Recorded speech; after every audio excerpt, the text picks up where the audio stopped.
Bonjour à tous, bienvenue sur Reporters Citoyens. Nous recevons aujourd'hui, et nous avons cet honneur de recevoir notre ancien député Laurent Louis, que nous accueillons directement sur le plateau. Bonjour. Bonjour Monsieur Laurent Louis, je suis vraiment très très heureuse de vous recevoir sur le plateau, c'est un honneur pour moi, parce que vous faites partie des figures malgré tout emblématiques de notre société. Vous avez eu des actes que vous avez posés qui étaient extrêmement importants. On va peut-être rappeler un peu votre parcours, et là je vais le faire selon Wikipédia. On sait très bien tous les deux ce que cela vaut comme banque de données, mais on va quand même faire en sorte de respecter un tout petit peu la tradition. Donc voilà, Laurent Louis, vous êtes né à Nivelles, vous êtes un homme politique belge passionné par les figurines de Tintin, ce qui vous a permis aussi de surmonter le décès de vos parents. Vous êtes un amoureux de gastronomie et de foot. Ouais, c'est très, très bien. Vous avez été élu en 2010 comme député fédéral sur la liste du Parti populaire, dont vous avez été le seul parlementaire. Donc, 6 mois après votre élection, donc vous êtes exclu de votre parti pour cause de divergence idéologique. Vous créez le mouvement libéral démocrate, donc qu'on appelle MLD. En 2013, on dissout le MLD, on réclame une dissolution de tous les partis politiques responsables selon vous, de prise d'otage de la démocratie. Et on propose la création d'un parlement citoyen composé d'élus tirés au sort, gage, selon vous, d'une réelle représentativité. Qui dit un mot à la mode pour l'instant, je pense que ça revient sur les scènes. Donc, après un bref passage au sein du parti islamiste, Islam, qui se terminera dans un imbroglio médiatique, vous fondez le mouvement Debout les Belges. Il est dissous après vous avez perdu votre mandat de député, et lors des élections de 2014 pour vous engager sur une voie de l'information et de l'éveil citoyen.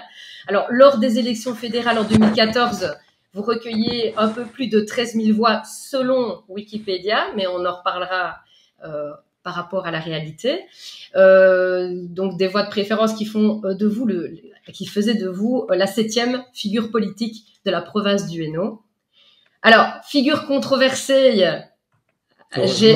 j'avais envie de vous dire justement que c'était un gage de qualité à l'heure actuelle. Donc Laurent Louis, vous avez été présent lors de plusieurs provocations politiques, puisque bon, vous avez quand même eu, on a vu passer des vidéos sur les réseaux qui n'étaient pas piqués des verres. Alors on vous accuse d'avoir fait des rumeurs sur certains hommes politiques. Que vous êtes un antisioniste. Bon, c'est ce que vous dites. Donc, on voit bien que ça change de l'accusation d'antisémite. Et alors, vous faites partie de ceux qui, soi-disant, sont négationnistes. Et alors, voilà. Donc, vous avez été quand même pas mal démoli au début. Alors, exactement. Voilà. Tout d'abord, merci de m'inviter, de me donner la parole parce que c'est rare. En général, on a toujours tout fait pour me faire taire, comme le souhaitait RTL TVI à l'époque. Ce qui est quand même grandiose dans un pays qui se prétend être une démocratie, d'avoir la grande émission politique du dimanche midi qui titre en gros faut-il faire taire le député Laurent Louis. Je trouve ça grandiose dans un pays qui donne des leçons de démocratie au monde entier, et surtout par rapport à nos journalistes qui, eux aussi, se permettent de donner des leçons de démocratie au monde entier, à considérer tel ou tel autre comme dictateur, alors que la dictature médiatique, c'est eux-mêmes qui l'imposent. Donc, voilà. Merci à vous de me donner la parole. Tout ce qui a été dit là est plus ou moins vrai. C'est à la sauce Wikipédia, c'est-à-dire la sauce des médias. Exactement. Donc, on sait très bien que on peut influencer évidemment à tout bout de champ ce genre de banque de données. Mais c'est pour ça qu'on va remettre un peu les pendules à l'heure et repréciser certaines choses qui, je pense, sont indispensables. Je pense qu'en fait, vous avez été un avant-gardiste. Déjà, ça, je tenais à vous le dire, puisque ça fait 10 ans de cet épisode. Et je pense que aussi, il y avait une partie de nos citoyens qui n'étaient pas suffisamment éveillés.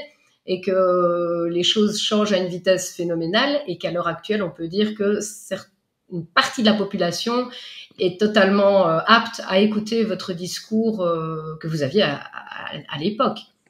J'étais un gilet jaune avant l'heure, tout simplement.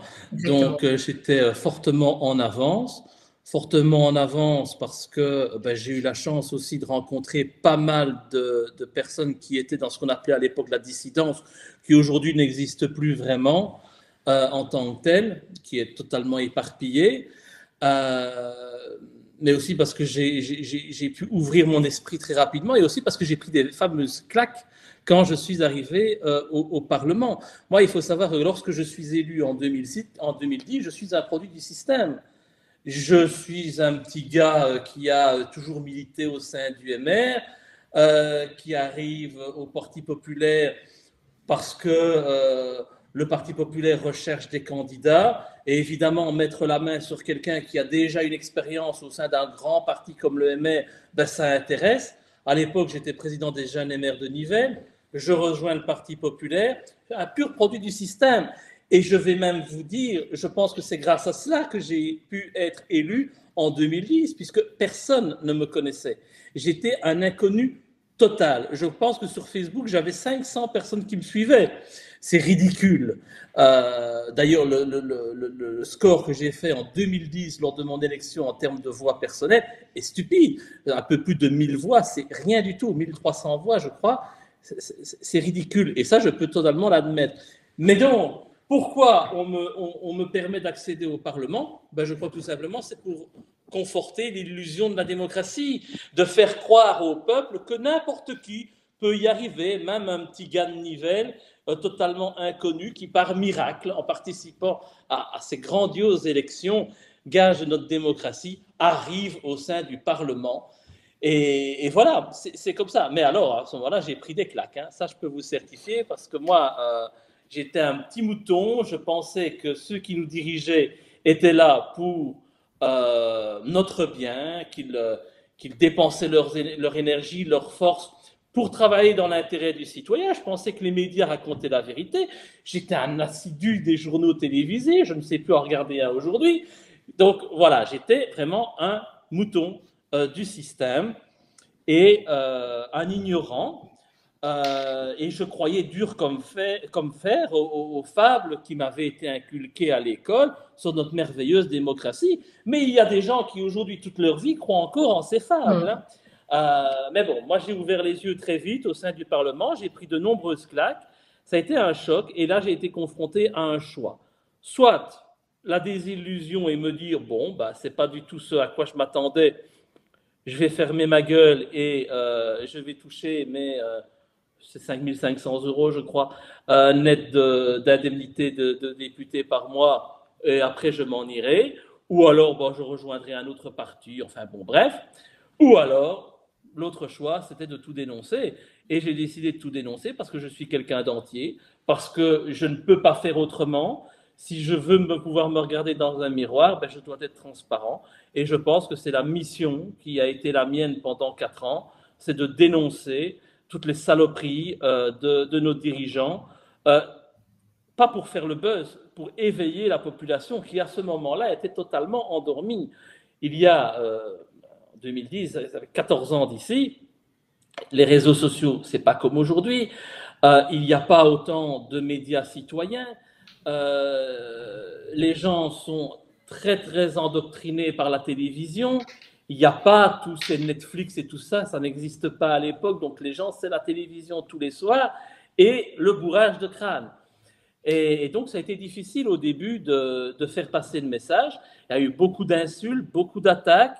Et finalement, après, les choses ont tourné. Et au final, lorsque je sors en rue, et même encore aujourd'hui, je n'ai que des félicitations et des encouragements. Ce qui montre que la population évolue, que l'état d'esprit évolue, que les gens se réveillent, mais par contre, notre société est toujours au bord du gouffre, et plus que jamais aujourd'hui. Alors, on va peut-être reprendre les différents points justement où vous avez été attaqué, et comme ça, par respect aussi pour vos citoyens, je le sais que vous le faites de tout à fait dans cet esprit-là, vous allez pouvoir répondre à chaque accusation. Alors donc première chose au départ, donc on vous a accusé de racisme envers les Roms. C'était en 2010. Donc c'était par votre collègue Rudy Arnault, c'est ça, du PP? Oui.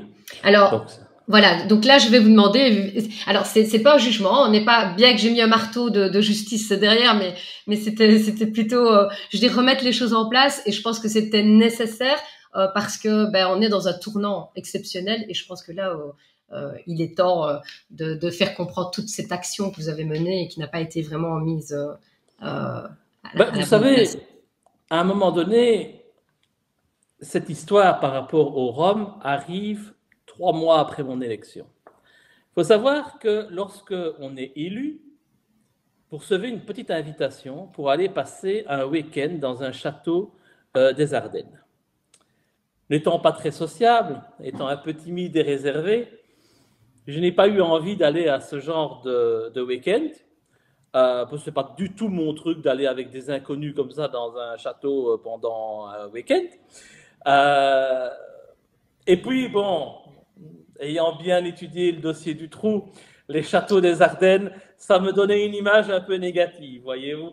Donc, je me suis dit, ça sent mauvais cette histoire-là, moi je ne vais pas y aller. Mais forcément, comme je n'ai pas pu être bizuté, on va dire, au niveau du Parlement, j'ai été très vite celui qui devait être abattu, devait être sali. Pourquoi? Qu'est-ce qui se passe dans ces lieux et lors de ces week-ends d'intégration? C'est simple.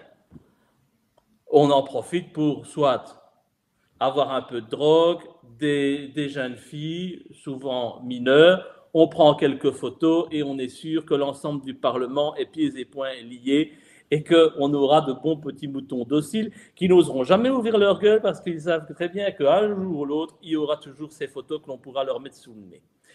Donc à partir de là, il faut absolument salir le député qui est libre. Et le député qui est libre à ce moment-là, c'est moi. Je ne fais partie d'aucun grand parti, je suis tout seul. Le Parti populaire ne représente pas grand-chose. Je dois tout découvrir tout seul. Et donc, forcément, arrive cette polémique par rapport aux Roms. Pourquoi? Parce que, tout simplement, à ce moment-là, je dis, oui, les Roms,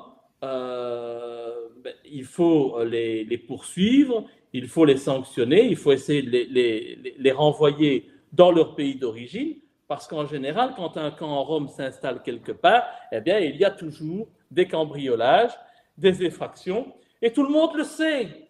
Tout le monde le sait. Il suffit de voir, quand un camp Rome arrive quelque part, il y a des maisons qui sont cambriolées dans les environs, et c'est normal, c'est leur manière de vivre. Mais à un moment donné, si déjà en tant que député, on ne peut pas tenir ce genre de discours et on ne peut pas dire quelles sont les vérités pour essayer de résoudre les problèmes, alors je pense que ça ne sert à rien d'être député.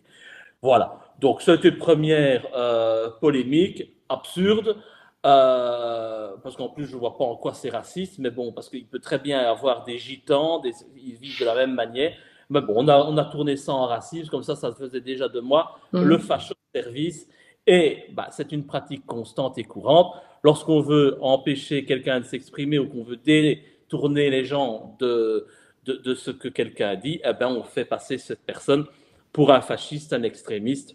Et donc voilà, c'était la première étape, une tempête dans un verre d'eau pour moi. Hein.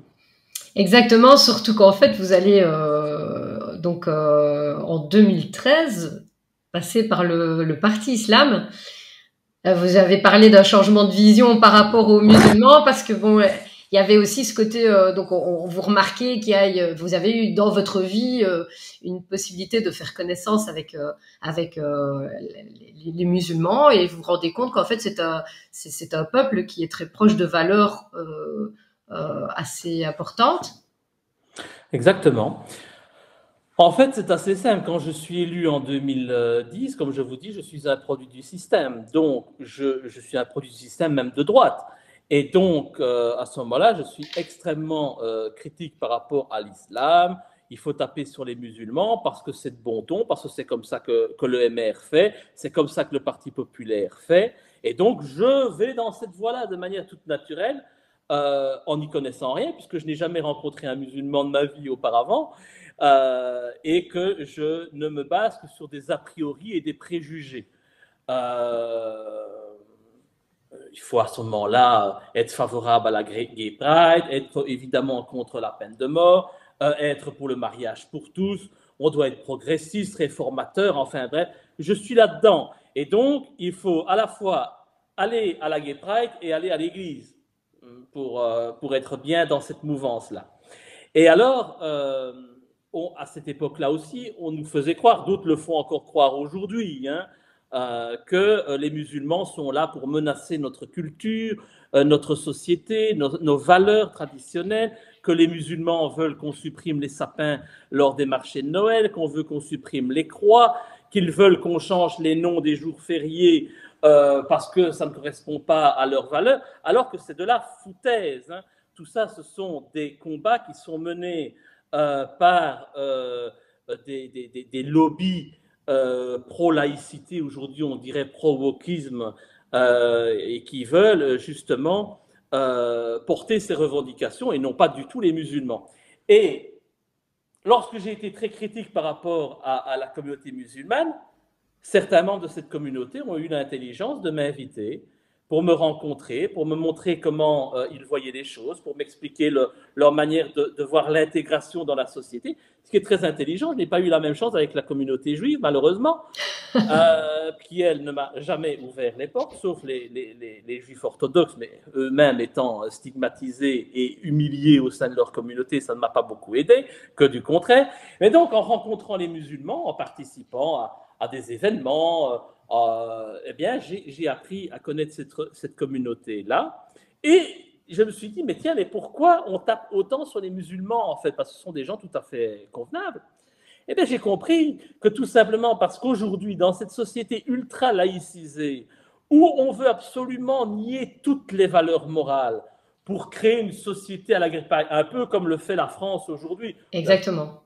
Dernièrement, hier, je voyais qu'on va distribuer 300 000 préservatifs dans le village olympique à Paris. Extraordinaire! Ce n'est plus des Jeux olympiques, c'est une partouche géante. Voilà, ça c'est la France d'aujourd'hui. Eh bien, donc, comme il y a toute cette dévalorisation, ce que j'appelle comme ça, cette dévalorisation, on détruit toutes les valeurs de notre société, eh bien, il y a au sein de nos sociétés une communauté qui résiste, qui continue à avoir des valeurs, qui continue de les respecter. Les valeurs familiales, très important pour les musulmans. Vous ne verrez jamais un musulman laisser ses parents dans le besoin ou ne pas aller s'occuper d'eux. La solidarité, on ne verra pas des sans-abri si vous allez en Algérie ou ailleurs, vous ne verrez pas dans un pays musulman des personnes qui dorment dans la rue, ça n'existe pas. Ils seront pris en charge, seront aidés. Il y aura cette solidarité. Et il y a aussi évidemment toutes ces valeurs que l'on dit que ce sont nos valeurs chrétiennes, mais entre les valeurs chrétiennes et les valeurs musulmanes, il n'y a aucune différence. C'est le respect de la famille, c'est le respect d'une certaine droiture, c'est la générosité. Et donc, voilà, j'ai très bien compris cela et ça m'a fait évoluer, bien évidemment. Et j'ai compris qu'on les attaquait tout simplement parce qu'ils étaient le dernier rempart face à cette laïcisation à l'extrême de notre société qui est faite justement pour développer tout ce qui a été mis en place, non seulement par le sionisme, mais également par le protocole de Toronto, que j'invite d'ailleurs tout le monde à bien lire, le protocole 666 de Toronto, qui est extraordinaire et qui montre à quel point il y a un programme qui est mis en place depuis des dizaines et des dizaines d'années pour détruire la société et pour faire en sorte que la population soit beaucoup plus manipulable et qu'on puisse finalement faire tout accepter aux gens. Et donc, tout juste une petite parenthèse, quand vous me parlez du protocole de Toronto, vous me dites de manière très très naturelle, vous savez, le 666, moi ce n'est pas de manière naturelle que je le prends, bien évidemment, puisque bon, je suis quand même déjà une reporter citoyenne engagée, donc moi 666 déjà ça me porte un peu à confusion, et je me dis que s'il n'y a pas de hasard, jamais, donc là vous me donnez ça, c'est très gentil, cadeau. Je vous laisse continuer. Et donc, c'est comme ça que je me rapproche tout doucement du mouvement islam. Et qu'est-ce que j'entends à cette époque-là? Nos grands démocrates, nos grands politiciens disent il faut interdire le mouvement islam parce ils ne doivent pas pouvoir se présenter aux élections. Mais comment est-ce possible que des gens qui se prétendent être des démocrates, qui sont eux-mêmes députés, aillent dit celui-là, il peut aller aux élections, celui-là aussi, ah, celui-là, il ne peut pas. Mais c'est quoi ça pour une manière de voir les choses? Ce n'est pas de la démocratie, c'est de la dictature, ça. Et donc, connaissant un peu comment je suis, je me suis dit, ben, je vais les emmerder. Ils ne veulent pas du parti islam au sein du Parlement, ben moi, je vais le faire rentrer au sein du Parlement. Et ça a créé beaucoup de problèmes. Parce que lorsque j'étais au Parti populaire, ben, le Parti populaire était reconnu comme parti du Parlement. Donc c'est bien parce qu'on avait à chaque fois les logos sur les documents officiels. Lorsque j'ai quitté, ou été exclu, c'est comme on veut, du Parti populaire, eh bien j'ai créé le MLD, et le MLD avait son logo sur les papiers officiels du Parlement. Mais lorsque j'ai voulu faire entrer Islam, Islam n'a jamais eu le logo au sein du Parlement. Donc voilà, ça montrait, c'était simplement pour emmerder les gens. Alors on a monté ça en épingle contre moi. Pour les gens qui ne me connaissent pas, ceux qui me connaissent se disent c'est normal. C'est normal. Ils ne pouvaient pas faire autrement. Et ceux qui ne m'aiment pas ont dit bah oui, que j'étais devenu un islamiste, que je voulais instaurer la charia en Belgique. Ce qui est stupide. Je combats tout ce qui est illogique. Pour à chaque fois démontrer à quel point nous ne vivons pas dans une démocratie. Dans une démocratie, personne ne peut interdire un parti politique parce qu'on estime que leurs idées ne sont pas bonnes. Dans une démocratie, on ne peut faire taire personne et on ne devrait pouvoir poursuivre personne pour des délits d'opinion. C'est ça la démocratie. Et c'est constitutionnel, voilà, oui, c'est constitutionnel en plus. Oui, ben, elle n'est jamais respectée. Mais on donc, est bien d'accord. Amusé pendant tout mon mandat à mettre en lumière cet illogisme, parfois compris par certains citoyens, parfois pas. Ceux qui ne comprennent pas, tant pis, il faut dire qu'il y en a beaucoup qui n'ont pas envie de comprendre non plus. Alors donc moi, c'était la petite réflexion aussi, c'est que je sais qu'actuellement vous êtes marié à une dame musulmane. Donc si réellement au plus profond de vous, donc au départ on vous traite de raciste, puis subitement on vous traite d'extrémiste, radicalisé chez les musulmans. Donc c'est vrai que ça semble un peu illogique. Alors donc 2012, ça c'est une date un peu importante et c'est celle qui est restée quand même fort marquée puisque vous avez lors d'une conférence de presse brandi des photos qui étaient issues du dossier bis de l'affaire Dutroux au sein de l'hémicycle et vous avez qualifié le Premier ministre, Monsieur Di Rupo, c'est la même époque, hein, je pense. Pas le même jour quand même. Hein. Peut-être pas le même jour, mais c'est assez rapproché de pédophile. J'ai du mal à sortir le mot, mais pourtant. Voilà, vous pouvez y aller. Hein. Oui, mais non, mais voilà. Donc, on parle donc ici, même autour de vous, de mettre un cordon sanitaire. Vous devez être le pestiféré du Parlement.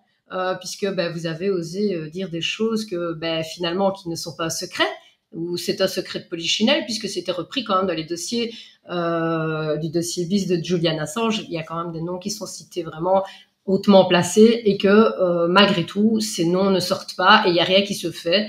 Donc ça, on est bien au courant en tant que citoyen aussi de ce qui se passe. Et il n'y a pas il y a rien qui est réouvert, il n'y a pas de dossier qui se réouvre, bien évidemment. Ben c'est pour moi la grande déception envers le peuple belge que je ressens. Et je le ressentirai toujours, parce que pour moi, le peuple belge a abandonné ses enfants, martyrs. Il fallait absolument imposer la poursuite du dossier bis. Il fallait mais même se révolter pour cela. Parce que comment peut-on vivre dans un pays alors que l'on sait que l'on a fait l'impasse sur 6000 traces ADN retrouvées dans une cache, dans la cache de Marcinelle, donc de Marc Dutroux. C'est scandaleux. Comment peut-on accepter cela? 6000 traces ADN que l'on n'a pas voulu analyser, sous prétexte soi-disant que ça nous coûtait trop cher. Alors ça me fait bien rire quand je vois les milliards que nous avons dépensés pour le Covid et les milliards que nous avons envoyés à ces pantins en Ukraine. Là, ça me fait bien rire d'avoir eu comme audace de dire que nous n'avions pas suffisamment d'argent que pour analyser toutes les traces ADN retrouvées dans la cache de Marcinelle. C'est une honte, c'est un scandale. Mais le peuple est responsable. Hein. J'aime bien, justement, vous faites bien de le souligner, parce que c'est quelque chose que je rappelle très couramment sur les interventions. Nous sommes tous responsables. Nous devons Nous devons avoir notre discernement, nous positionner, refuser de consentir à tout ce qui ne va à l'encontre de nos positions. Et je pense que là, ça s'appelle le libre arbitre.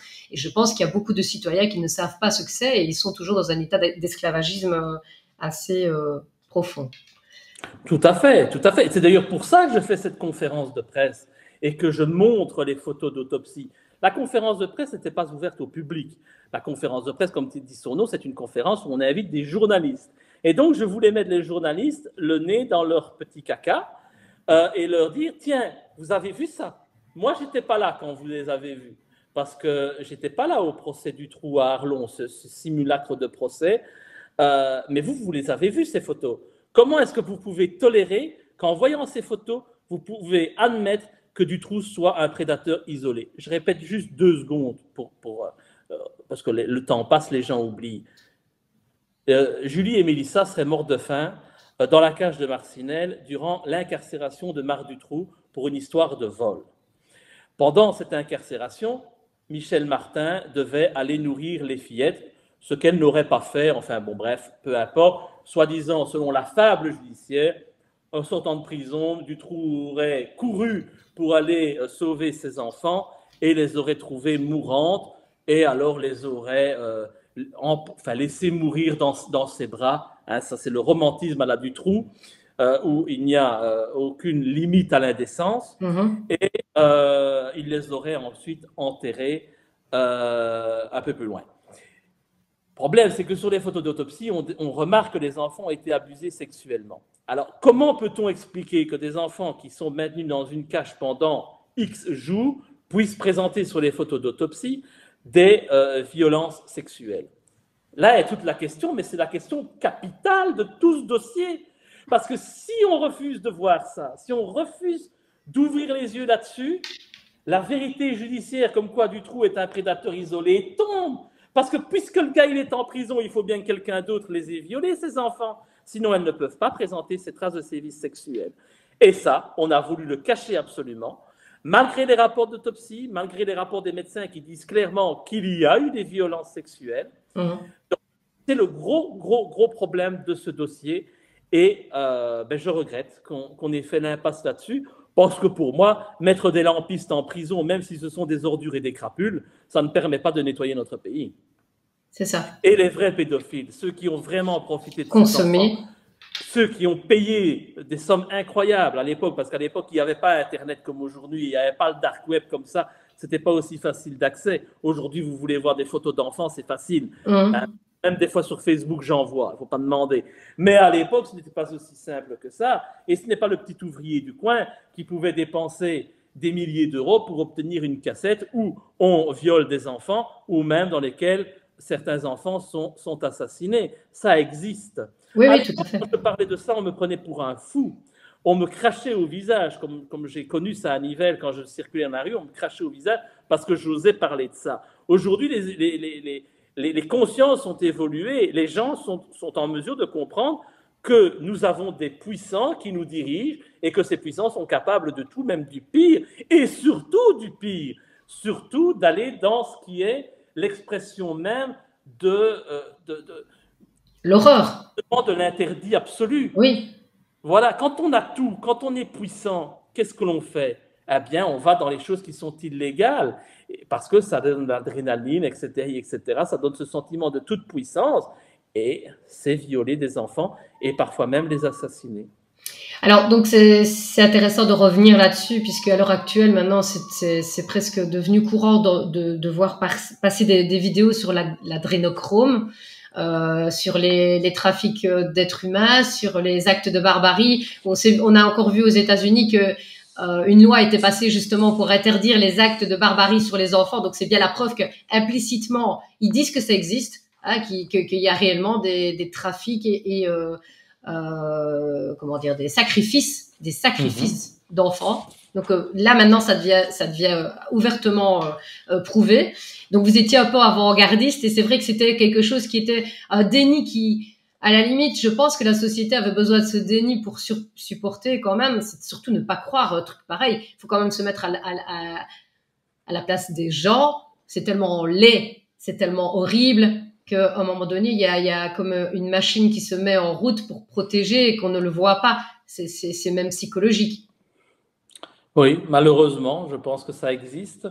Et c'est peut-être la répétition de ces cas-là qui fait que tout doucement, l'opinion s'éveille. Vous savez, à un moment donné, les gens ont du mal de croire que les dirigeants travaillent contre leurs intérêts.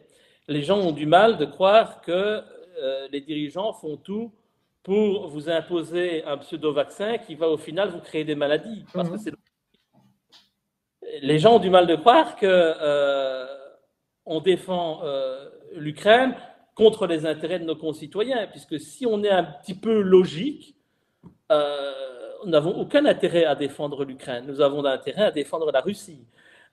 Pourquoi? Tout simplement pour des questions pratiques. Nous avons besoin de l'énergie russe. Et si on a eu des factures d'électricité qui ont explosé il y a quelques mois d'ici, c'est à cause de la décision de nos dirigeants de soutenir l'Ukraine et non pas de soutenir la Russie. Et ça, ces choix, ils sont criminels parce qu'on ne demande pas à nos dirigeants de jouer aux oraux ou de jouer aux justiciers du monde. Déjà qu'ils s'occupent de nous, c'est déjà bien.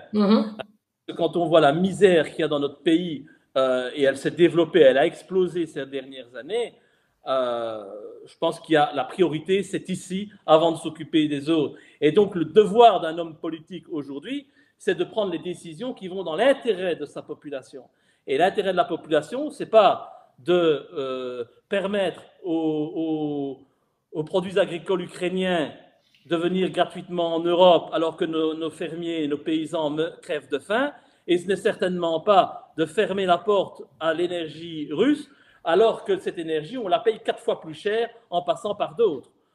Oui. Voilà, mais bon, c'est difficile pour les gens de comprendre ça, mais tous les dossiers qui n'ont pourtant rien à voir, la pédophilie, les vaccins, le Covid, l'Ukraine, ça n'a rien à voir l'un avec l'autre. Et pourtant, ça démontre toujours une même chose, c'est que notre démocratie est une farce totale, mais de mauvais goût, que nos élus sont des traîtres de premier ordre et que nos médias sont des collabos et des menteurs.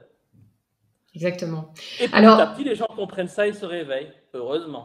Heureusement, oui. Il n'est jamais trop tard pour bien faire. Alors, on va quand même se remémorer cette fameuse vidéo qui vous a collé à la peau jusqu'à l'heure actuelle et je pense qu'elle repart de plus belle sur les réseaux.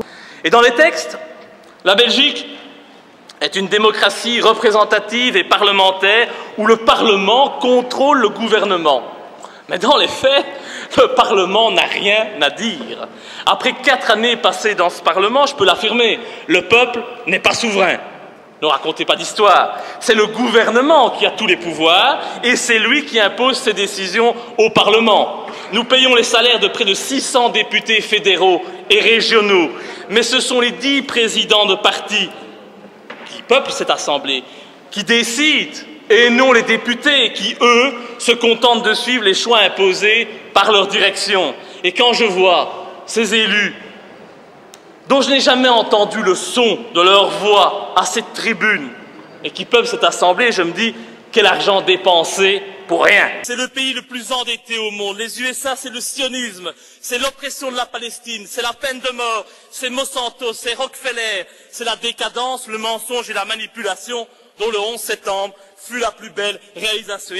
2 ans plus tard, vous concluez lors du discours de dissolution d'avant la campagne de 2014 en apothéose, en dénonçant toute la corruption de la politique corrompue. Et alors vous parlez de corrompus, satanistes, sionistes. Je vous laisse entre corrompus, francs-maçons, satanistes, sionistes, impérialistes, colonialistes, parvenus, arrivistes, carriéristes et... Non, ça non. Et je vous remercie de m'avoir permis durant ces 4 années passées à vos côtés de vous dire tout le mal que je pensais de vous. Ce fut un réel plaisir.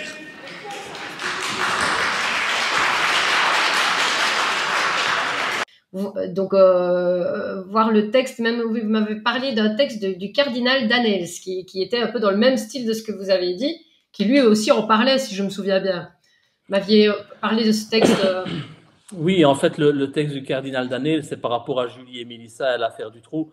C'est une publication qui a été envoyée par le cardinal Danels en 96 à l'occasion des fêtes de Noël.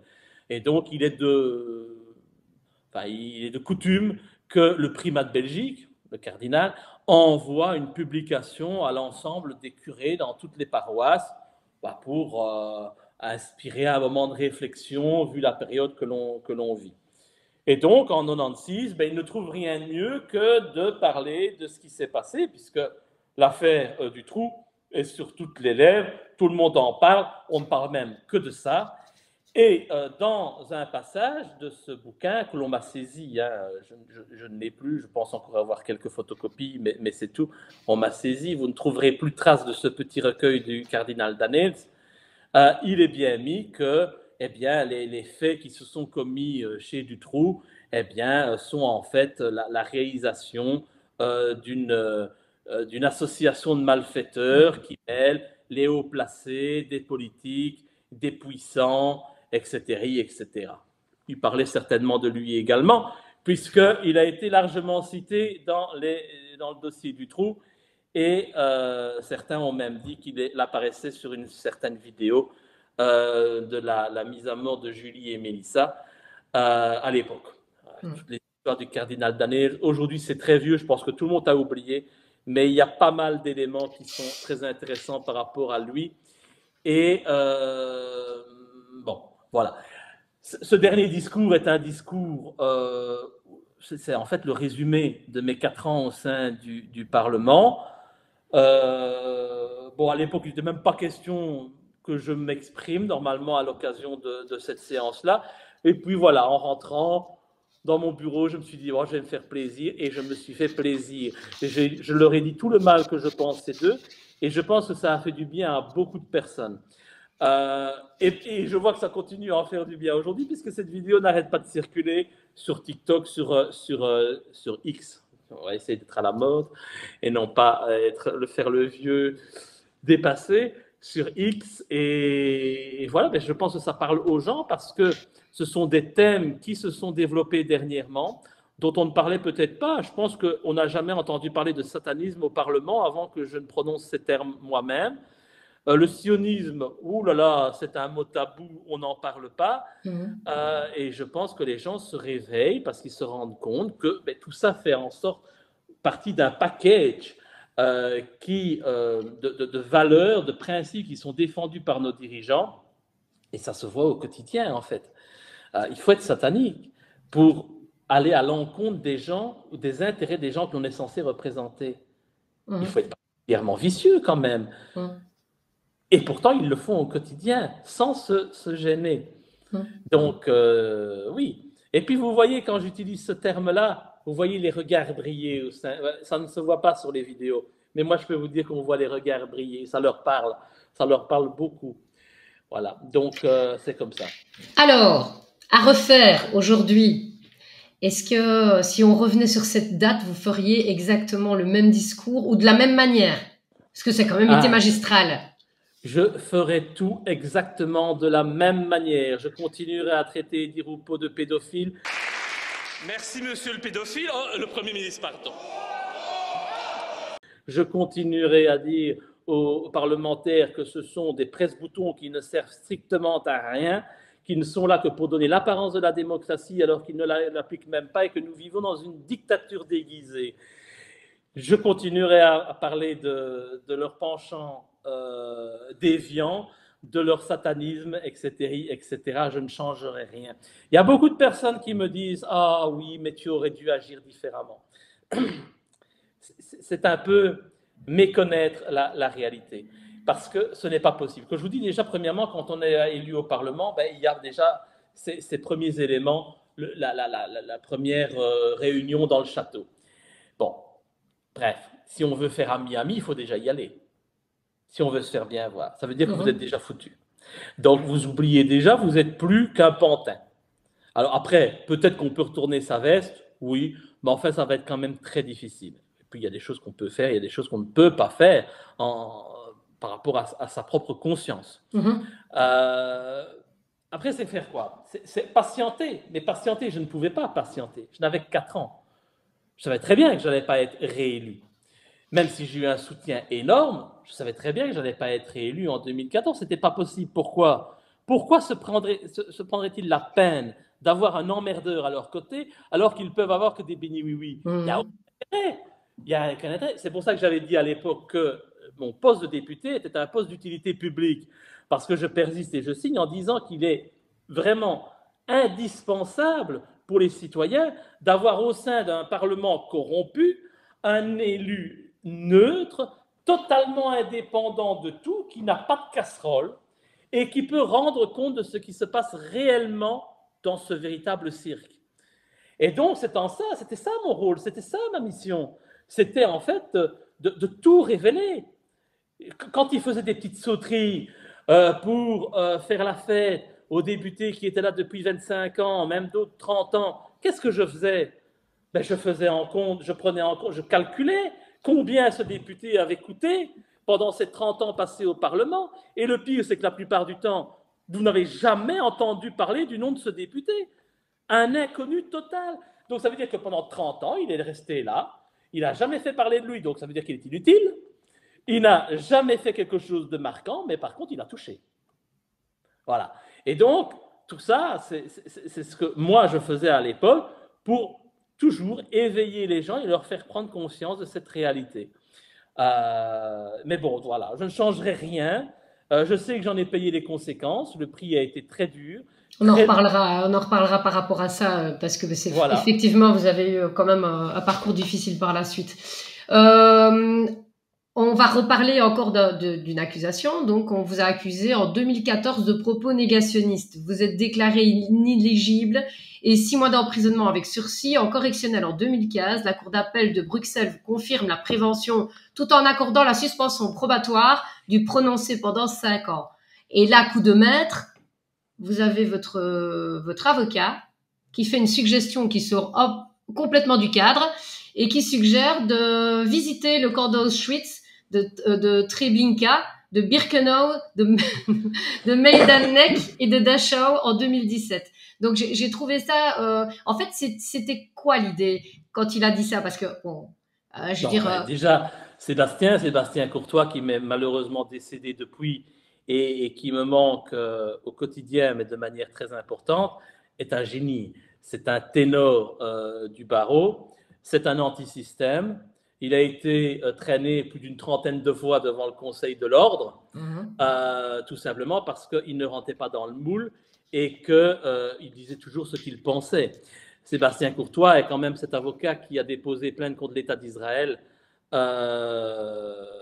devant la Belgique, en vertu de l'article je ne sais plus quel est le nom de cet article, mais qui permet à la Belgique de poursuivre des actes qui sont la compétence universelle. Voilà. Donc, on peut poursuivre devant la compétence universelle des faits qui sont produits dans le monde entier en Belgique. Voilà. Et donc, il avait porté plainte contre l'État d'Israël par rapport aux crimes qui sont commis perpétuellement contre le peuple palestinien. Donc, c'est comme ça que je l'ai rencontré. Et on savait très bien que ce procès, qui a été d'une rapidité extraordinaire, puisque j'ai été poursuivi en 2014 et jugé en 2015, il y a des gens qui rêveraient d'avoir un procès aussi rapide, je vais même dire expéditif. Pourquoi? Parce qu'il fallait que je sois condamné avant les élections, bien entendu, pour bien salir. Donc, quand elle veut agir vite, la justice agit vite. Et donc, il y a évidemment la condamnation en première instance, l'inéligibilité, presque la prison, enfin, voilà. Et puis on dépose un recours en appel. Et là, en appel, les choses se passent de manière beaucoup plus calme, beaucoup plus sereine. Nous n'avons plus devant le tribunal les barricades de policiers, les autopompes qui empêchent mes partisans de venir assister à l'audience. Tout ça est retombé, tout ça est beaucoup plus calme. Et alors, commencez un peu à me connaître, hein, on décide de se foutre de la gueule du tribunal, tout simplement. Et donc, on dit, vous voulez absolument qu'on se repente, vous voulez absolument qu'on fasse le devoir de mémoire, il faut s'agenouiller, il faut demander pardon. C'est ce qu'on va faire pour vous faire plaisir. Et c'est donc l'idée de Sébastien de dire, extraordinaire, demain, tu dis au juge, écoutez, je demande la suspension du prononcé, et pour bien me faire pardonner, je suis prêt à aller visiter tous les camps de concentration pour bien montrer que tout cela existait. D'ailleurs, je n'ai jamais nié. Je n'ai jamais nié la Shoah. Je n'ai jamais nié les crimes commis par les nazis envers les Juifs, je n'ai jamais nié tout ça, mais le simple fait de critiquer Israël, de facto, on m'a mis cette étiquette sur le dos, et lorsque vous faites des comparaisons que de nombreuses personnes font d'ailleurs aujourd'hui, entre les ghettos de Varsovie c'est ce que j'allais dire, je me suis permise de faire la même chose. Exactement, oui, tout à fait. Mais c'est exactement la même chose. On affamait les Juifs dans le ghetto de Varsovie, on affame aujourd'hui les Palestiniens dans le ghetto de Gaza. C'est la même chose. Mais ce qui est encore plus choquant, c'est que ce soit le peuple qui ait subi ces abominations, qui en soit lui-même l'auteur. Oui. Ça, c'est quelque chose qui est très dérangeant. On ne peut pas en parler, parce que quand on le dit, encore, je prends un risque en parlant de ça aujourd'hui ici, eh bien, on est directement considéré comme antisémite, négationniste, etc. Vous pouvez regarder le texte qui m'a valu d'être conduit devant le tribunal pour négationnisme et antisémitisme. Ce n'est rien d'autre qu'un texte où je dis, bon, il y a beaucoup de choses qui sont remises en question par rapport aux chambres à gaz. Je parlais de Fourisson, bon, ça on ne peut pas. Mais il y a eu des analyses, et je dis oui, je ne comprenais pas pourquoi il fallait absolument s'obstiner sur le rôle des chambres à gaz. Parce qu'en fait, qu'on ait tué un juif avec une balle dans la tête, qu'on l'ait laissé crever de faim ou qu'on l'ait mis dans une chambre à gaz, c'est exactement la même chose. Il n'y a pas de différence pour moi. Mais on veut absolument s'attacher à cette réalité, à ce... Je ne vais pas parler de mythe, parce que ça, c'est pas ce que je veux dire. Mais à ce symbole, voilà, ce symbole de la chambre à gaz. Ce qui est encore plus curieux, et je vais vous dire jusqu'à quel point on en a été, c'est que lorsque j'ai fait ma première visite de camp, ça a été à Dachau. J'arrive donc en Allemagne, dans la banlieue de Munich, je vais visiter le camp où il n'y a plus rien, mais il y a une chambre à gaz. Et qu'est-ce qu'il a indiqué sur la chambre à gaz? Un grand panneau en différentes langues. Attention, il n'y a jamais eu de chambre à gaz ici à Dachau, mais cette chambre à gaz a été reconstituée par les Américains juste après la guerre pour montrer la barbarie du régime nazi. D'accord. C'est quand même emmerdant. Parce que moi, je vois ça, je dois faire un compte-rendu. Oui, bien sûr, c'était le but, exactement. Voilà, parce que j'ai été pour le repentir. À aller voir les camps, mais aussi et surtout à publier sur Facebook un compte-rendu avec mes impressions à mon retour de voyage. Alors, je dis à mon avocat, je dis, Sébastien, je suis très pété, moi, parce qu'on m'a demandé d'aller à Dachau pour montrer la réalité des chambres à gaz, et sur la chambre à gaz de Dachau, il est mis qu'elle a été reconstruite par les Américains et qu'elle n'a jamais existé à Dachau. Est-ce que je peux écrire ça? Il me dit, ah non, hein. Il me dit, non, tu vas dire qu'il est indiqué qu'elle a été reconstruite, mais que toi, tu n'y crois pas. Que tu es persuadé qu'il y avait une chambre à gaz à Dachau. Donc, il dit, sinon, on va te reconstruire. C'est ça, quoi, bien sûr. Mais vous voyez un petit peu, oui. On marche sur la tête, en fait. Oui, tout à fait. On ne peut plus dire la réalité, on ne peut plus dire la vérité. On en arrive à devoir être obligé de dire qu'il y avait une chambre à gaz à Dachau alors qu'il n'y en a jamais eu. Mais le fait de dire qu'il n'y a pas eu de chambre à gaz à Dachau, ça ne veut pas dire pour autant que la Shoah n'a pas existé. On est bien d'accord. Vous voyez, c'est vraiment absurde. Et c'est ça que nous avons voulu démontrer en proposant ce voyage de redressement, ce devoir de mémoire, en disant, voilà, on ne peut pas dire ce que l'on veut, il y a des choses que l'on doit accepter. La Deuxième Guerre mondiale et le drame vécu par les Juifs, c'est un élément de l'histoire mondiale qui ne peut pas être mis en question, qui ne peut pas être revu, qui ne peut pas être, non pas contesté, je ne voudrais même pas dire contesté, mais on ne peut pas donner une autre version de l'histoire. Mais c'est même le seul élément historique qui impose ça.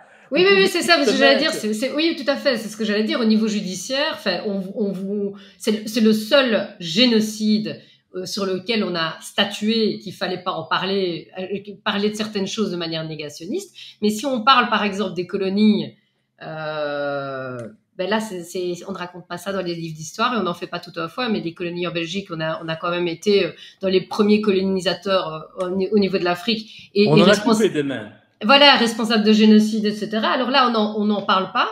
nos chers amis africains n'ont pas le droit à avoir une reconnaissance en tant que victimes de génocide. Et puis ici, ça fait quand même plus de 70 ans qu'on parle de c'est ça, hein, c'est plus de 70 ans de ce fameux génocide de la Seconde Guerre mondiale. Donc je veux dire, il y a deux poids deux mesures. Je ne comprends pas pourquoi on insiste autant sur les victimes d'une race, mais pas des autres. Donc c'est là aussi que je me suis posé la question. Je me dis, est-ce qu'il y a quelque chose de spécial? Ce qu'il y a derrière, c'est une théorie politique. C'est la théorie politique du sionisme, tout simplement, mêlée en plus avec des liens avec la franc-maçonnerie. Voilà, et on en arrive avec ça, sionisme, franc-maçonnerie, à ce qu'est aujourd'hui l'État d'Israël. Prenez Israël, aujourd'hui, c'est un État qui est certainement le plus avancé au niveau des gay pride, des droits des homosexuels, etc. On est dans cette logique dont je parlais tantôt du protocole de Toronto, de destruction de la famille, pour faire accepter tout et n'importe quoi. Et voilà, c'est ça qui est derrière. Il faut bien savoir que le sionisme, c'est un projet politique. Et ce qui a été grandiose, c'est qu'ils ont eu cette capacité de, très certainement, à financer Hitler, à créer la Shoah, parce que la Shoah, je le redis, elle a existé. Il y a bien, comme les guerres qui sont négociées à table, hein, on est bien d'accord. Bien sûr. Parce que tout simplement, sans Hitler, Israël tel qu'on l'a connu après-guerre n'existerait jamais. Exactement. Israël, c'était censé être un minuscule territoire.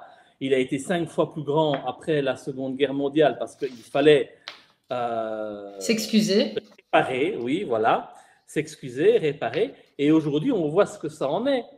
Je veux dire, c'est totalement absurde. Et on voit que c'est un dossier qui est hyper prédominant et important pour tous les dirigeants qui, d'office, sont liés soit par la franc-maçonnerie, soit par le sionisme à Israël. C'est que depuis des années, on ne parle pas de 2 ans là, non. Depuis des années, Israël empiète, prend possession de territoires palestiniens de manière totalement inadmissible, mettent des gens, ils débarquent dans une maison, ils prennent les gens, ils les mettent dehors, ils disent maintenant on va installer des colons.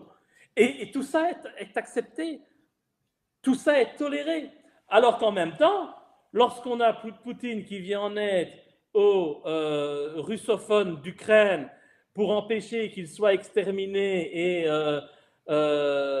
maltraités par le gouvernement ukrainien, là on crie au scandale, on fait l'embargo, on impose des sanctions énormes sur la Russie et même sur les ressortissants russes, et on crie au scandale au point de vouloir aller faire la 3e guerre mondiale. Et en Israël, on laisse tout faire.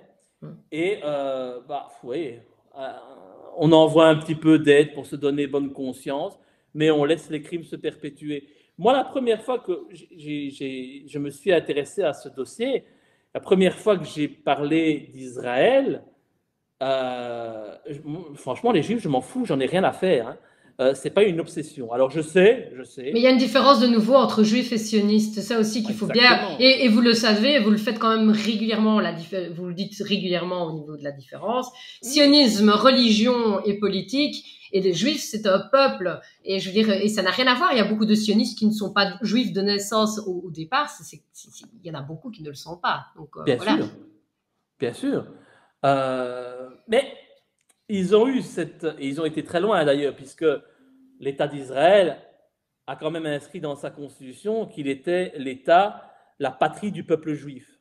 Comme l'État d'Israël est le pur produit du sionisme, on arrive à en faire un amalgame très simple.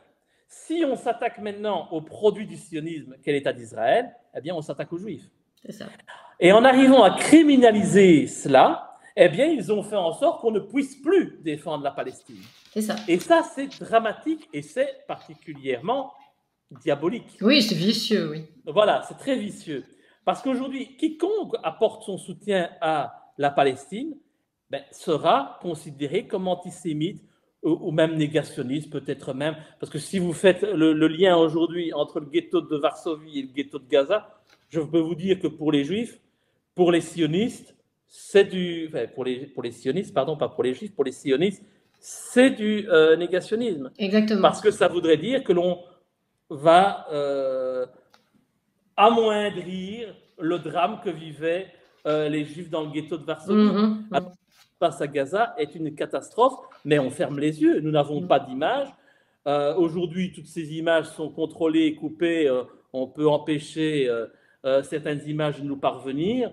Mais bon, moi qui ai accès à certaines images qui sont souvent à destination des peuples musulmans et arabes, ben je vois que ce qui se passe là-bas, c'est une véritable catastrophe et ça donne la rage. Je le jure, en tant qu'humain, quand on voit des enfants, les enfants de Gaza, ou même tous les enfants palestiniens qui sont d'une dignité extraordinaire, qui sont des exemples pour nous tous, eh bien, je ne peux pas faire autrement que d'être choqué. Et je me dis souvent, mais bon Dieu, il faut faire quelque chose. J'ai essayé dernièrement de pouvoir aller sur place, c'est pas possible. On peut même pas, moi, je ne peux même pas mettre un pied en Israël ou en Palestine occupée, puisque pour moi, l'État d'Israël n'existe pas. Et ça, c'est dans ma conception et libre à moi de le penser. J'ai d'ailleurs développé toute une théorie par rapport à une solution de paix là-bas, mais qui n'est pas du tout la solution avec deux États, comme on nous le dit aujourd'hui, puisqu'aujourd'hui, il n'y a plus d'État de Palestine, puisqu'ils ont tout pris. Voilà, mis à part quelques marécages et quelques endroits dans le désert, qu'est-ce qui reste de la Palestine? Des ruines, il n'y a plus rien. Donc forcément, c'est très difficile d'avoir une solution à deux États. Mais le modèle belge est un très bon modèle pour me apporter la paix là-bas. Vous savez, moi, en deux mots, hein, vous supprimez Israël, et Israël n'existe plus. On en revient à la Palestine, qui est le nom historique de ce territoire. Et je vais quand même vous dire une chose. Faites un petit tour près de la place des Palais, à Bruxelles. Il y a la statue de Godefroy de Bouillon. Et sur cette statue de Godefroy de Bouillon, il est bien mis que c'est un hommage aux morts en Palestine. Il n'est pas écrit aux morts en Israël, il est mis en Palestine, ce qui montre bien que Israël n'existe pas, c'est la Palestine. Vous pouvez très bien faire de la Palestine un État fédéral, avec une région juive, une région arabe, qui fonctionne sur le même modèle que la Belgique, et vous pouvez faire en sorte qu'il n'y ait à la tête du pays une tournante, ou même un triumvirat, avec une fois deux coprésidents juifs, un coprésident arabe, les 3-4 années plus tard, l'inverse, et vous pouvez arriver à une solution de paix tout à fait faisable, avec un exemple de bien vivre ensemble. J'ai jamais entendu personne prôner cette solution. Alors pourtant, nous l'avons démontré en Belgique, c'est tout à fait possible de le faire. Mais bon, voilà. J'imagine que ça gênerait beaucoup. Ben, c'est ce que j'allais, voilà. Donc, c'est ça que j'allais proposer la question. Il faut toujours garder donc son discernement et se poser la juste question qui est à qui profite le crime au final. Et quand on se pose à chaque fois cette question avant de juger ou avant d'approfondir un thème, on se rend bien compte que c'est toujours les mêmes personnes qui sont à la tête de situations dramatiques au niveau mondial. Donc, on est dirigé par un ensemble de lobbies, on est dirigé par des grosses multinationales et grosses entreprises du style de Vanguard ou d'autres qui dirigent le monde et qui dirigent les politiques, qui dirigent la religion, qui dirigent tout en fait au final. Évidemment, on est dans cette logique de toujours aller à l'encontre des intérêts de la population pour privilégier les intérêts d'une petite minorité. Ouais. C'est comme ça. Alors, on va parler de quelque chose d'autre. Donc, c'était cette fameuse arnaque, soi-disant, cette fameuse arnaque. Mais oui, mais excusez-moi, mais en fait, c'est comme ça, on règle le problème et on recommence.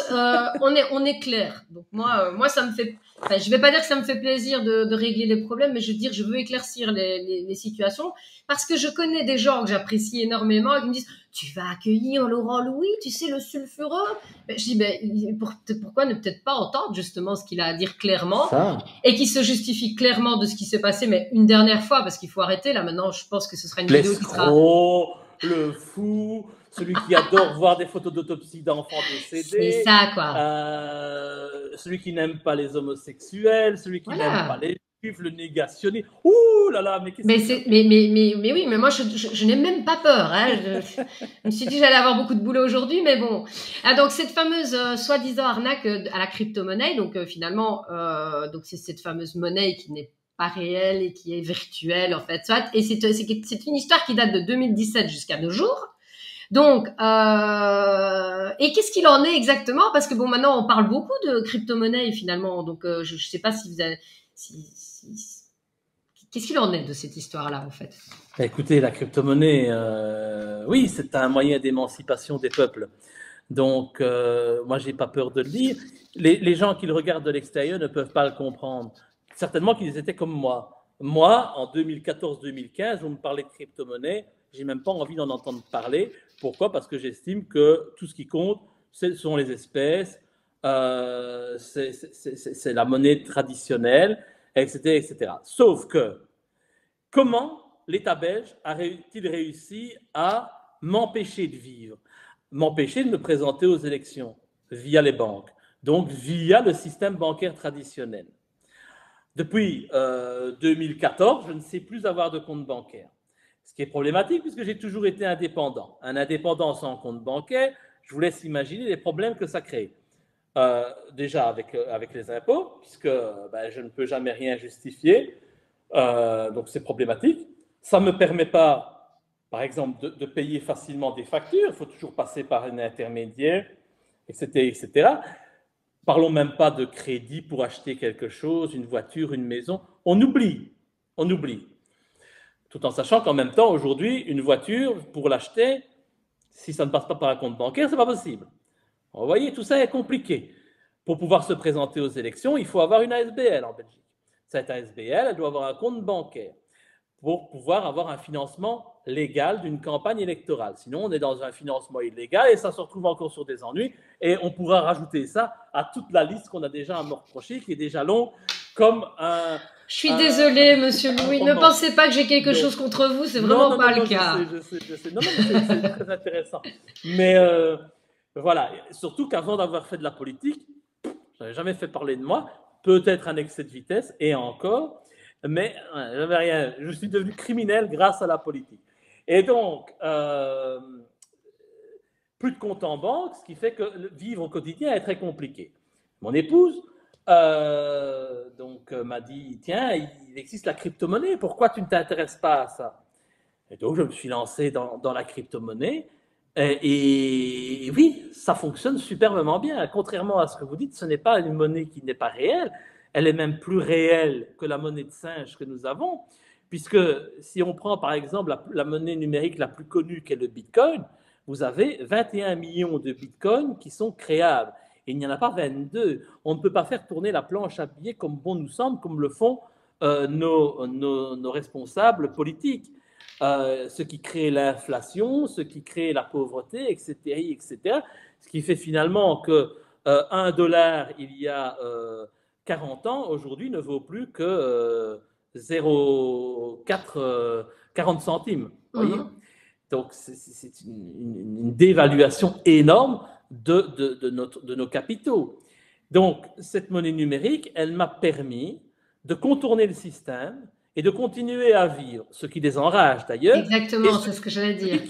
Pourquoi il y a maintenant, depuis 2016, une enquête ouverte à Charleroi contre moi pour de pseudo-escroqueries dans le cadre de la crypto-monnaie. Mais alors, on a tout mis dedans, hein, parce que forcément, il faut remplir. C'est comme la confiture. Moins on en a, au plus au létal.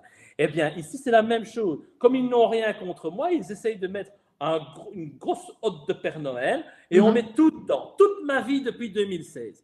Si j'ai acheté une voiture, on va me dire oh, j'ai une voiture, j'ai acheté avec de l'argent illégal, c'est du blanchiment d'argent, etc., etc. Si je déménage, c'est la même chose. Vous voyez, tout est toujours dans ce sens-là. Tout est toujours tourné comme si c'était quelque chose d'illégal. Même respirer, pour moi, je crois que c'est illégal.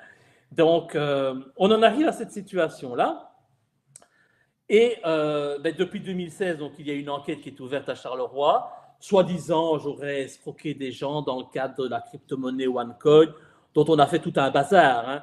Ça a été considéré comme la plus grande escroquerie du siècle, alors qu'en réalité, OneCoin existe toujours, que les gens ont toujours leur crypto-monnaie, que cette crypto-monnaie, elle peut être utilisée pour faire des achats en ligne. Donc, en fait, c'est une grosse tempête dans un verre d'eau. Les médias ont décidé que OneCoin était une arnaque et donc tout le monde l'a cru. Mais ce qui est encore plus fou, c'est qu'aujourd'hui, il y a des clients qui sont persuadés de s'être fait arnaquer, ont tout abandonné, ils n'ont plus suivi leur compte. Aujourd'hui, ils n'ont même plus accès à leur compte parce que forcément, quand on laisse un compte inactif pendant des années, on perd les mots de passe, il y a des choses qui évoluent, on ne sait plus y accéder. Et donc, c'est des gens qui, en croyant les médias, ont fait l'impasse sur leur OneCoin et qui, aujourd'hui, là, ils ont vraiment perdu leur argent puisqu'ils n'ont plus accès à leur compte, alors que s'ils n'avaient pas cru les médias, ils auraient toujours accès à leur OneCoin. Et ils pourraient toujours les utiliser pour faire des achats. Vous savez, on a beaucoup parlé de OneCoin de Laurent Louis. Il y a eu une émission de la RTBF, Laurent Louis, la monnaie du diable. C'était complément d'enquête, un truc comme ça. Enfin, en tout cas, il n'y avait pas beaucoup de compléments, il n'y avait pas beaucoup d'enquêtes non plus, mais il y avait beaucoup d'accusations. Et le journaliste, clairement, disait, voilà, c'est une arnaque, Laurent Louis a escroqué les gens. Donc, depuis 2016, enquête, audition en 2017, petite perquisition en 2017, vraiment très light, puis plus rien. 2018, rien. 2019, rien. 2020, 21, 22, rien. 23, grosse perquisition. Grosse perquisition avec les chiens, comme si j'étais Escobar, en fait. Extraordinaire. Bon, j'étais en France, donc à l'époque, je vivais en France. Depuis, je suis revenu m'installer en Belgique parce que je ne veux plus jamais de la vie avoir affaire à ces cow-boys de la gendarmerie française, je vous le dis très clairement, qui ont vraiment manqué de respect dans leurs interventions. Comme vous savez, ma fille est handicapée, elle a 15 ans, mais bon, c'est un grand bébé, elle ne marche pas, elle ne parle pas, elle est nourrie exclusivement par sonde, donc elle porte des couches, elle ne sait pas aller aux toilettes comme nous. Eh bien, même pour la changer, il y a eu je ne sais même pas dire, un salopard de gendarme qui a dû regarder pour changer les couches de ma fille.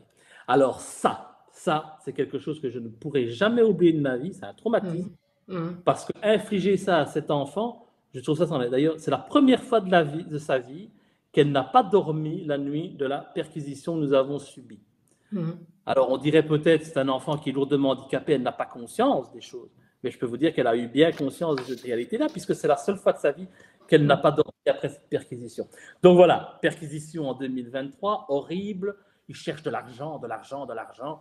Ils ne voient que ça, ils prennent en photo tout ce que j'ai chez moi, même à prendre un vase Ikea en croyant que c'est une œuvre d'art, parce que forcément, quand le policier se transforme en antiquaire, il commet des erreurs parce qu'il n'y connaît rien. Donc il m'a pris en photo tous les vases qu'on avait, même des trucs qui ne valaient rien, pour montrer que j'avais un train de vie à la Pablo Escobar et que donc je vivais sur du blanchiment d'argent et que j'escroquais les gens en vendant de fausses crypto-monnaies. Ce qui est impossible entre nous, parce que vendre une fausse crypto-monnaie, c'est pas possible. On peut vendre du vent, oui. D'ailleurs, les politiciens en vendent souvent, mais vendre des fausses crypto-monnaies n'est pas possible. Soit elle existe, soit elle n'existe pas. Mais c'est difficile de vendre quelque chose qui n'existe pas. Bref, bon. De nouveau, audition en 2023. D'ailleurs, je vais encore avoir une audition prochainement. Et bien, voilà, toujours pas d'inculpation. Alors, est-ce que vous pensez qu'en fait, justement, la reprise de plus belle de l'enquête, etc., ça équivaut à votre envie peut-être de vous représenter en politique? Est-ce que ça correspond au niveau des dates? Non, ça correspond surtout à l'envie de détruire un homme pour en faire un exemple, pour que d'autres ne reproduisent pas ce qu'il a eu le culot, l'audace ou le courage de faire. C'est tout. Donc, il faut bien se rendre compte que ça fait depuis maintenant 10 ans que je ne suis plus député. Depuis 10 ans, je suis un citoyen comme vous, comme n'importe qui. Et je ne suis rien aujourd'hui. Je suis juste un père de famille qui essaye de faire vivre sa famille, de s'en sortir malgré toutes les contraintes que je dois surmonter, tous les obstacles, toutes ces difficultés. Je dois continuer à travailler, à vivre avec une réputation qui est catastrophique. Parce que même si j'ai le soutien de la population,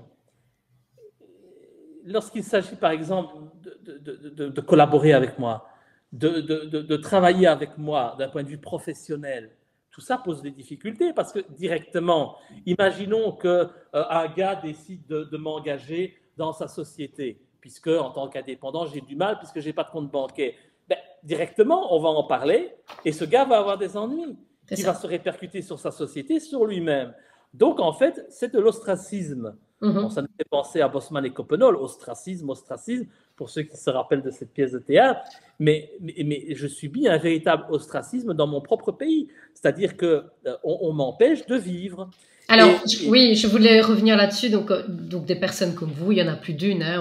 On sait qu'il y a eu beaucoup de personnes qu'on appelle, dans le jargon complotiste, des personnes ciblées, puisque bon, dès qu'on dérange effectivement leur petite vie à ces politiques et ces élites corrompues qui veulent vivre tranquillement leur petite vie si vous allez déranger leur petit système, évidemment, vous êtes personne cible. Donc, c'est des attaques qui peuvent être aussi bien physiques, morales, économiques, à tout niveau.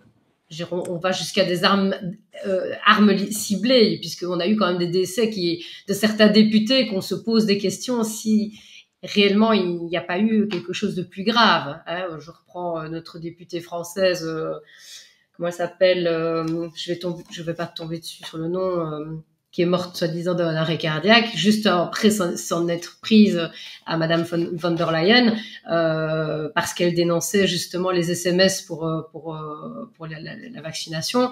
Mais malheureusement, elle n'allait plus là pour la raconter. Et c'est vrai que je connais quelques personnes dans mon entourage qui ont été ciblées et qui subitement font des cancers foudroyants, alors qu'ils sont en plein conflit avec certaines instances qu'on a nommées tout à l'heure. Et je veux dire qu'ils font partie quand même toujours de ce regroupement qu'on revoit à chaque fois en tête de lobby, en tête de politique, en tête de tout. Donc voilà, oui, effectivement. Exactement, mais je pense que dans mon cas, premièrement, j'ai déjà annoncé les choses, puisque quand j'ai fait dans le cadre de la vidéo que j'ai publiée, dans le cadre de la levée de mon immunité parlementaire réclamée suite donc à l'affaire du trou, j'ai bien dit les choses, hein, que si on me retrouvait un jour suicidé, qu'il faudrait se poser des questions et savoir d'où ça vient. Ils ne feront pas ça. Parfois, je vous avoue qu'il m'arrive de me dire que ce serait mieux pour moi qu'il m'ait assassiné une autre. Je serais beaucoup plus serein que je ne le suis aujourd'hui. Parce que vous savez, vivre depuis autant d'années avec la pression d'un État tout-puissant contre vous, c'est très difficile. Parfois, on en a ras-le-bol, parfois, on en a vraiment marre. Là, je vous avoue, mon épouse, elle a du mal depuis la dernière perquisition, parce que de un, elle ne s'entendait pas à cela, parce que c'est tombé comme ça, tout à fait à la surprise générale. Vous savez, quand on n'a plus de nouvelles d'une enquête depuis 5 ans, on se dit, bon, voilà, moi je sais qu'il n'y a rien, mais on sait toujours qu'il y a toujours cette épée de Damoclès. Cette épée de Damoclès, pourquoi? Et parce que ça ne va pas encore me servir, ce que je dis. Mais on est jugé par des gens qui n'y connaissent rien. Donc, c'est-à-dire qu'on donne un dossier crypto-monnaie sur le bureau d'une juge d'instruction ou d'une substitut qui n'y connaît rien. Elle n'a jamais eu de crypto-monnaie elle-même. Elle ne sait pas comment ça fonctionne. Et du jour au lendemain, elle doit juger et savoir si c'est quelque chose qui est légal ou qui n'est pas légal. Est-ce que celui-là, il est avec toutes les casseroles que je traîne, où pourtant il n'y a rien. Mais bon, comme on vous l'avait dit tout à l'heure, toutes les casseroles, elles sont là. Donc, on a très vite fait de dire, encore lui, il n'y a pas de fumée sans feu. À un moment donné, s'il il traîne toutes ces casseroles et qu'il a tous ces problèmes avec la justice, c'est certainement que le gars, il n'est pas correct. Alors que sincèrement, il n'y a pas plus correct que moi. Il n'y a pas plus honnête que moi. Voilà. Encore il y a 3 jours, je vais à la boulangerie. La dame à la boulangerie, elle fait le compte. Elle me rend 2 fois trop. Je lui ai dit, évidemment. Elle dit, oh, mais que vous êtes honnête, il y a peu de gens qui feraient ça. Je dis, oui, mais c'est normal. Je veux dire, Malaki ne profite jamais. Donc, quand on a cet état d'esprit-là, on ne peut pas arnaquer les gens. Mais voilà, je dois faire face au risque de l'irresponsabilité de nos décideurs judiciaires, de ceux qui mènent les enquêtes. Et pire, je dois faire face à la jalousie de la police judiciaire, parce que forcément, il y a des gens qui aimeraient bien que je sois aujourd'hui sous un pont, que je n'ai plus aucun soutien et que je me sois suicidé en me pendant. Parce que ça arrangerait beaucoup de monde, parce que ce serait une gueule qui serait fermée supplémentaire, et donc ça leur permettrait de continuer encore à arnaquer les gens, comme ils le font depuis très longtemps, parce qu'eux, ce sont de vrais arnaqueurs. Et donc, il m'arrive de temps en temps d'être démoralisé par rapport à cette situation et de me dire, bon Dieu, j'ai pas de bol, parce que s'il m'avait ciblé d'une autre manière, qu'il m'avait exterminés, eh bien, je reposerai peut-être, et je sais que je peux avoir la conscience tranquille parce que tout ce que j'ai fait jusqu'à présent, j'ai toujours essayé d'aller dans le sens du bien, de faire les choses convenablement pour pouvoir me regarder dans un miroir et être au service de ceux que je devais représenter. Donc, mourir ne me fait pas peur, je veux bien mourir demain, je peux reposer en paix sans aucun problème. Je ne pense pas que tout le monde puisse en dire autant. Voilà, et dans ma vie privée, c'est exactement la même chose. Je suis très fier d'avoir adopté ma fille, alors que je me rappelle très bien, bon, ça on n'en a jamais parlé dans les médias évidemment, parce que ça ne colle pas à l'image que l'on veut donner de moi, parce que le facho extrémiste, raciste, qui adopte une enfant algérienne, qui est dans un état de dépendance totale, qui ne pourra jamais vivre seul, qui ne pourra jamais connaître un autre plaisir que celui d'être dans nos bras, eh bien ça ne colle pas avec ce qu'on veut donner de moi. Et ça aussi, c'est quelque chose que je suis très content d'avoir pu réaliser.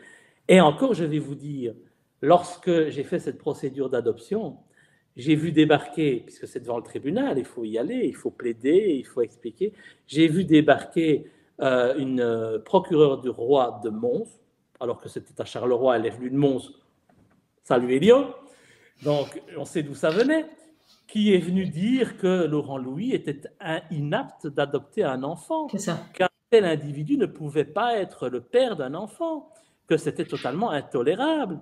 Mais quand vous voyez ça, et surtout quand vous savez quelles sont les ordures qui existent, quand vous apprenez que Nordal Lelandais, qui a tué cette petite Maëlys en France, en Isère, a été capable d'avoir des relations sexuelles avec une visiteuse et de devenir père en prison, alors que le gars, il ne devrait avoir absolument jamais plus accès au plaisir ou de quoi que ce soit, parce qu'après avoir tué un enfant comme il l'a fait, c'est scandaleux, et très certainement qu'il faisait partie d'un réseau, et que, voilà, Maëlys était destinée à autre chose, mais c'est encore un sujet. Exactement. Voilà, Maëlys, Julie et Mélissa, pour moi, il n'y a pas de différence. Mais vous voyez à quel point ça me donne envie de vomir, parce que quand vous voyez que ça, c'est toléré par le système, ça, on ne dit rien, on laisse faire, et on voudrait m'empêcher, moi, d'adopter un enfant parce que j'ai mené le combat qui a été le mien. Mais qu'est-ce que c'est que ça pour une justice? Mais c'est incroyable. Ça me révolte. Voilà. Donc, mais bon, on a eu affaire à un juge bien plus intelligent et qui n'était certainement pas aux ordres de Di Rupo, et cette adoption a été validée. C'est pour moi une des très, très belles réalisations de ma vie. Une de plus, on va dire.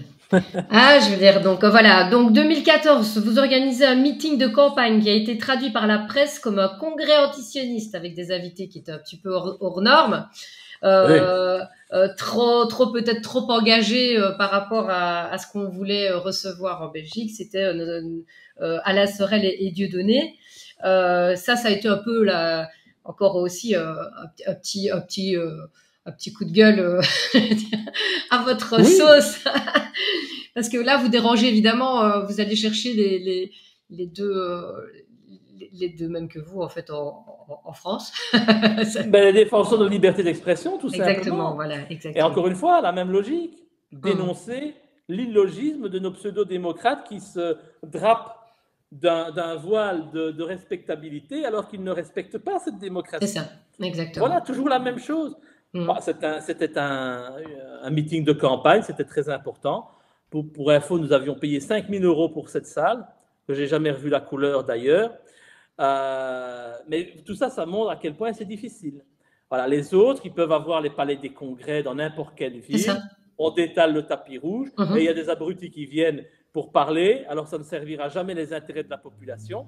Mais nous, voilà, on dépense de l'argent, on n'a pas droit à ça, mais quand même, on a eu droit à une douche avec l'eau puante de la Seine, donc c'était extraordinaire. Merci la police de Bruxelles, donc on était tout propre. Même un militant en chaise roulante avait été blessé lors de cette manifestation, et j'étais très heureux parce que l'objectif des forces de l'ordre, du désordre dans le cas présent, lorsqu'ils font ça, c'est quoi? C'est d'avoir une émeute.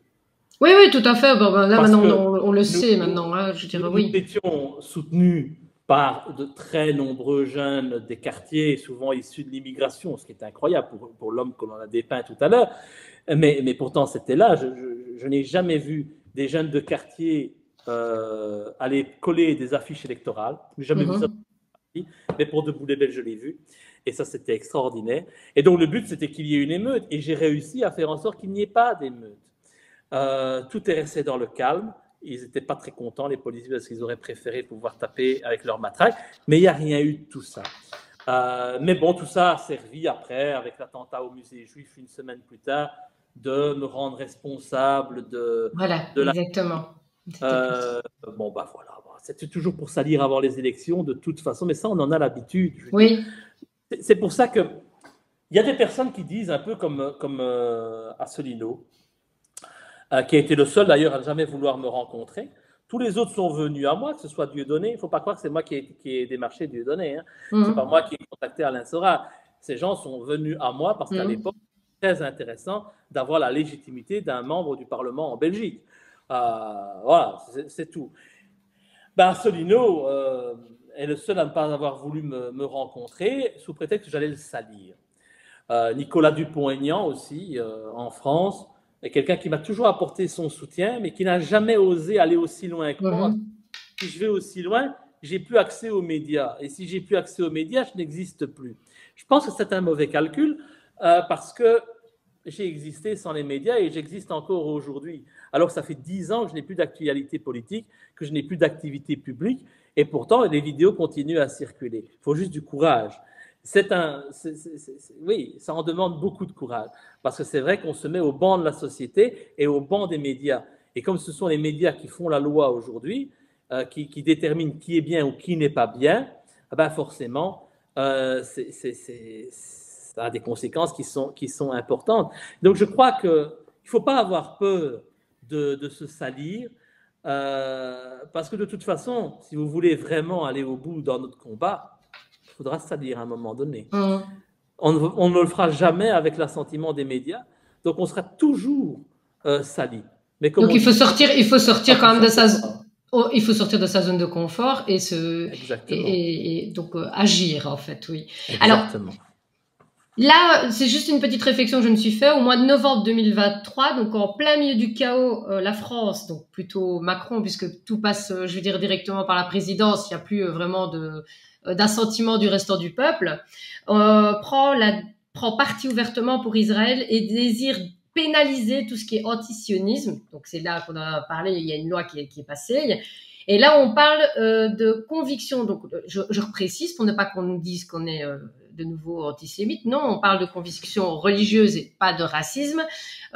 C'était la tribune du 10/11/2023 qui en parlait. Donc, on essayait de faire passer une loi pour que tout ce qui avait un rapport, enfin, si on parlait en mal du sionisme, et ça c'est nouveau, hein, c'est vraiment complètement nouveau, eh bien, on allait être considéré comme ennemi de l'État. Et vous, qu'est-ce que vous en pensez par rapport à ça? C'est exactement ce que je vous disais tout à l'heure. Ils ont transformé le sionisme l'antisionisme en antisémitisme, et donc en faisant cet amalgame, ça leur permet d'avoir les mains libres pour faire tout et n'importe quoi. On l'a bien vu. Surtout que dans ce dossier, il y a beaucoup de choses qui posent question. Hein. Moi, je suis un complotiste, vous savez. Donc forcément, je ne crois pas que du jour au lendemain, les frontières d'Israël avec la bande de Gaza puissent devenir transparentes. Je ne pense pas que du jour au lendemain, le Hamas puisse, comme ça, sans se faire remarquer, aller tuer des milliers d'Israéliens. Je ne crois pas en cela. Tout ça, pour moi, ce sont des montages, des organisations, soit que le Hamas est financé et travaille pour Israël, et c'est plutôt vers ça que l'on va, puisque le Hamas n'a jamais revendiqué autre chose, n'a jamais dit qu'il n'était pas responsable des actes qui se sont produits en Israël. Et tout simplement pourquoi? Parce que pour qu'Israël parvienne à résister, il faut un ennemi. Et tant qu'à faire, autant que cet ennemi soit sous contrôle. cet ennemi sous contrôle, c'est le Hamas. Mmh. Pourquoi? Est-ce que les actes du Hamas, qui sont des crimes et que je condamne totalement, ont profité aux Palestiniens? À qui profite le crime? Exactement, je reviens à cette question. Il faut toujours se poser cette question. Exactement. Oui. Il y a eu, je pense, 3000 morts du côté d'Israël. Nous en sommes presque à 35 000 du côté palestinien. C'est ça. À qui profite le crime? Ne me dites pas que le Hamas bosse et marche pour le Palestinien. Ce n'est pas vrai. Ce n'est pas vrai. Donc voilà. Mais c'est difficile pour que les gens puissent comprendre cela. Ben, c'est ça la question, justement, la question que je voulais vous reposer par après. Donc, on voit qu'il y a une crise complètement systémique et totale, donc au bord de l'effondrement qu'on est au niveau de la société. Pensez-vous que le citoyen soit enfin prêt, enfin mûr à entendre la réalité de la supercherie mondiale que vous avez déjà dénoncée donc il y a 10 ans? Est-ce qu'on est mûr à un changement de politique profond? Mais ça, c'est personnel. Je veux dire, c'est votre Certaines personnes, oui. D'autres, non. Il suffit de voir autour de nous. On voit qu'il y a des gens intelligents qui ont ouvert les yeux. Ce qui est dommage, c'est que souvent, ce n'est pas ce qu'on peut considérer l'élite. C'est souvent des gens que l'on prend pour des moins que rien, ou des gens pas très évolués ou pas très intelligents, qui ou non formatés, ou non formatés. Oui, mais c'est comme ça que le système voit. Vous savez, de Boulet Belge, le système nous voyait comme tous des chômeurs, parce que de un, c'était le cas, mais tous des illettrés. Voilà. Pourtant, nous avions tous ouvert les yeux bien avant les autres. Exactement. Ce qui est une forme d'intelligence quand même. Et donc cette intelligence, elle n'est pas accessible à tout le monde. Et il y a des gens aujourd'hui qui, par rapport à leur métier, peut-être ne pourront jamais ouvertement penser comme nous. Et c'est bien dommage. C'est bien dommage parce que pour que nous puissions avancer dans notre combat, il faut aussi qu'il y ait des gens plus haut placés, on se comprend bien, de responsabilité, qui puissent porter ce genre de discours. C'est une obligation. Vous savez, vous le disiez tout à l'heure, on est au bord du gouffre. Mais c'est clair, et on n'a jamais été autant au bord du gouffre qu'aujourd'hui, parce que quand je dénonçais tout ce que je dénonçais il y a 15 ans, là, ils se contentaient, nos élus, d'avoir des pulsions sexuelles déviantes, ils se contentaient de s'en mettre plein les poches. Mais aujourd'hui, on n'en est plus là. Ce sont nos enfants qui le mettent volontairement en danger. Oui, des démocides où on a assassiné plusieurs millions de personnes avec des injections qui sont létales. Exactement. Donc on va beaucoup plus loin à chaque fois. On va beaucoup plus loin, mais là ils ont dépassé toutes les limites. Ils ne se contentent plus de s'en mettre plein les poches, ils nous attaquent réellement.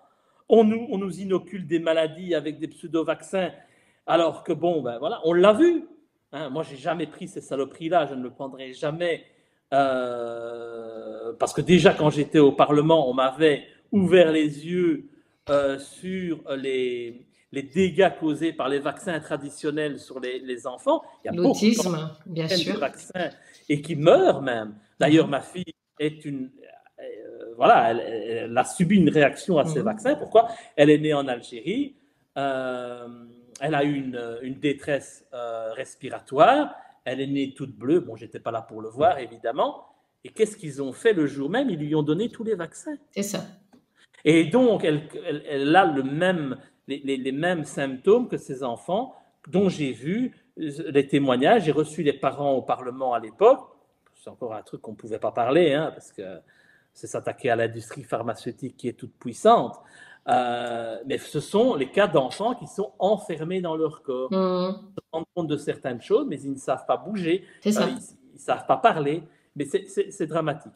Bref, mais maintenant ils vont encore plus loin, puisque notre ami le Poudré, là, le président de la République, qui se prend pour Rocky Balboa maintenant. Oui, j'ai vu. On tombe très très bas. Mais ce président de la République aujourd'hui veut aller faire la guerre à Poutine, alors que tout le monde sait, nous n'avons pas les capacités de gagner face à la Russie, sauf si c'est de mettre le monde à feu et à sang dans une guerre nucléaire dont personne ne sortira vainqueur.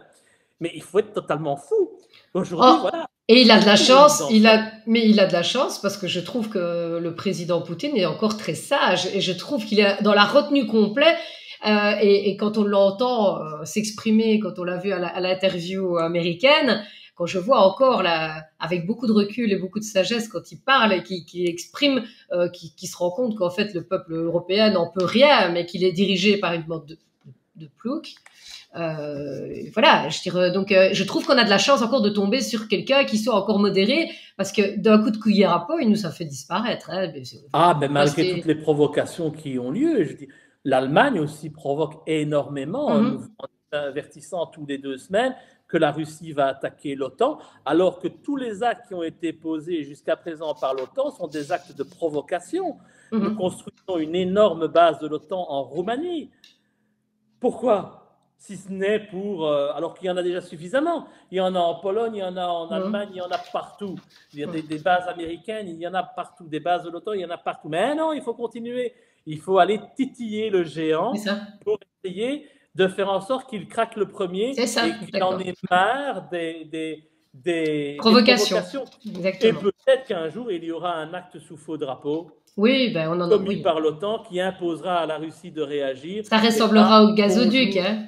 À la catastrophe. Ben oui, bien évidemment, c'est un acte de sabotage qui est un acte de guerre, hein, normalement. Oui. Mais bon, on a de la chance que Vladimir Poutine soit encore d'une certaine sagesse et qu'il défende certaines valeurs, puisqu'aujourd'hui encore, vous pouvez faire le rapprochement entre Poutine et sa diabolisation dans les médias et les musulmans et leur diabolisation également dans le monde. Ce sont les derniers garants de ces valeurs. Des valeurs. Et moi, en tout cas, si demain une guerre éclate, ne croyez pas que je serai aux côtés de la Belgique, je serai aux côtés de la Russie.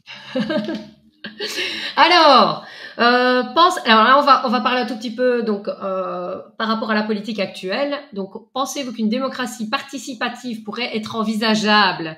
Et si oui, doit-on passer par une représentativité sans immunité parlementaire pendant un certain temps? Ou qu'est-ce que vous en pensez? Représentativité, participativité? La démocratie représentative, pour moi, est un leurre et entraîne ce que l'on connaît aujourd'hui. Pourquoi ? Parce qu'on a des gens qui sont censés nous représenter, mais qui finalement représentent les lobbies qui les arrosent gracieusement. Donc, c'est un échec. Et c'est pour ça que je dis souvent qu'il ne faut absolument pas aller exporter notre modèle démocratique dans les pays, que ce soit en Afrique ou au Moyen-Orient, parce que ça ne fonctionne pas. Ça ne fonctionne pas chez nous. Donc, forcément, ça, il faut l'oublier. J'ai été le premier et le seul jusqu'à présent à proposer, dans une proposition de loi, la mise en place d'un Parlement citoyen tiré au sort, ce que aussi les Gilets jaunes ont demandé, du moins à certaines reprises, avec le référendum d'initiative populaire ou citoyenne, c'est comme on veut. Pourquoi ? Parce que c'est ça la réelle démocratie. Tout ça est tout à fait possible, mais je vais même aller plus loin. On est déjà dépassé. Déjà, la démocratie, là, c'est le Moyen-Âge. Le tirage au sort, on est déjà dépassé. Même si c'est une proposition que j'ai faite et j'en suis fier, en 2024, aujourd'hui, on peut aller plus loin. On n'a plus besoin de Parlement. On n'a plus besoin de Parlement. On n'a plus besoin d'élus. Chaque citoyen, grâce à la technologie blockchain. La blockchain, c'est un réseau interconnecté qui est infalsifiable. On peut faire de chaque citoyen qui le souhaite, on ne peut pas forcer les gens, on peut faire de chaque citoyen qui le souhaite des électeurs, des parlementaires, des députés. D'accord. Et qui vont donc attendre que des lois soient soumises au vote par le référendum d'initiative populaire et voter. Oui, c'est ça. C'est simple, en fait. C'est comme ça qu'on peut mettre en place une réelle démocratie. J'avais déjà entendu ce principe-là. C'est vrai que il faut absolument s'intéresser à la technologie actuelle pour voir ce qu'elle permet. Vous pouvez faire l'économie sur toutes les dotations offertes aux partis politiques. Des millions qui partent tous les mois. Vous faites l'impasse sur tous les salaires de députés. Vous faites l'impasse sur les frais de gestion d'un Parlement. Et tout ce personnel-là qui est là pour servir les députés, on leur trouvera une autre place. Ce n'est pas un problème. Mais vous pouvez faire de chaque citoyen un véritable parlementaire. Aujourd'hui, ces gens qui sont élus, ils votent la plupart du temps sur des virgules. On complexifie à mort les choses. au point qu'on ne comprend plus rien. Mais à un moment donné, est-ce que c'est nécessaire de changer des virgules? Non. C'est simplement pour justifier le travail et les rémunérations qu'ils reçoivent. À un moment donné, il faut se dire, la politique, ce n'est pas un métier. N'importe qui peut être député. Ça ne devrait pas être un métier. Par contre, ce qui pourrait être un métier, c'est le gouvernement. Nous pourrions très bien avoir une suppression des parlements. Donc, chaque citoyen pourrait être un élu, il pourrait même être rémunéré. On pourrait compter le nombre de votes auxquels il participe, des votes qui sont alimentés par le référendum d'initiative populaire. Vous voyez, il y a toute une logique. Hein. Oui, tout à fait. Et alors, nous avons évidemment un gouvernement, et ce gouvernement serait élu par les citoyens. Nous avons un poste de Premier ministre à fournir. Eh bien, il y a différents candidats, n'importe qui peut se présenter. Il y a une audition, comme on le fait là, il y a une audition, il y a des gens qui peuvent intervenir, poser des questions, le gars il s'explique. Eh bien, on vote ou on ne vote pas pour lui. Il y a un ministre de la Justice à élire. Eh bien voilà, différentes candidatures et on met celui qui est le plus compétent à ce poste. Quand vous voyez que des gens ont fait tous les ministères, enfin, des Laurette Onkelings, des Joël Milquet, enfin heureusement ils sont partis ceux-là, mais Di Rupo il est toujours là, hein, il va encore être député européen maintenant, c'est déjà une certitude, puisqu'il est tête de liste et que le PS aura au moins un élu. Donc il sera député européen, ça recommencera. Ce sera le retour à la case départ, parce que dès qu'il a été élu dans les années 80, il a été élu député européen. D'ailleurs à ce moment-là qu'il était surpris à Mons avec des enfants de 12 ans et avec le pantalon baissé dans sa voiture. C'est à l'époque, 89. Juste petit rappel comme ça. Oui, mais c'est très bien de rappeler ça. C'est toujours très bien, c'est dans un PV, on ne peut rien dire par rapport à ça. Exactement. Donc, vous voyez, on en est toujours au même point. Il faut que les gens puissent être désignés sur base de leurs compétences. On n'a pas besoin de gens qui font de la politique de carrière. Ça ne sert à rien. Ce qu'on a besoin, ce sont des gens honnêtes, investis, des gens vrais surtout, qui parlent sans avoir besoin d'un attaché de presse pour parler, comme le sont tous ces ministres. Exactement. Et alors, quand on dit une connerie, l'attaché de presse, il intervient et on change et on fait du politiquement correct. On en a marre de tout ça. Les gens, ils veulent lui parler vrai. Voilà, donc c'est comme ça qu'on pourrait faire en sorte d'avoir une véritable démocratie, parce qu'aujourd'hui, on en est très, très, très, très loin. Ok, alors, les élections se rapprochent. Le peuple se pose la question légitime. Est-ce que cela sert encore d'aller voter? Ou est-ce préférable de boycotter, sachant que le vote est aussi une grande supercherie, puisque si on se réfère aux affaires soupçonnées de vote truqué aux États-Unis et en France, après le second mandat de Macron, est-ce que ça vaut encore la peine d'aller voter? Ça, c'est vraiment, je dirais, une question que nos auditeurs nous posent souvent. Est-ce qu'on doit aller et comment doit-on faire? Quel style de vote doit-on faire? C'est une question difficile, hein, parce qu'évidemment, il y a le fait que si on reste chez soi, on peut culpabiliser, en se dire, bon, il y a toujours... Moi-même, je suis confronté à ça. Les 2 dernières élections, je n'ai pas été, je ne me suis pas déplacé.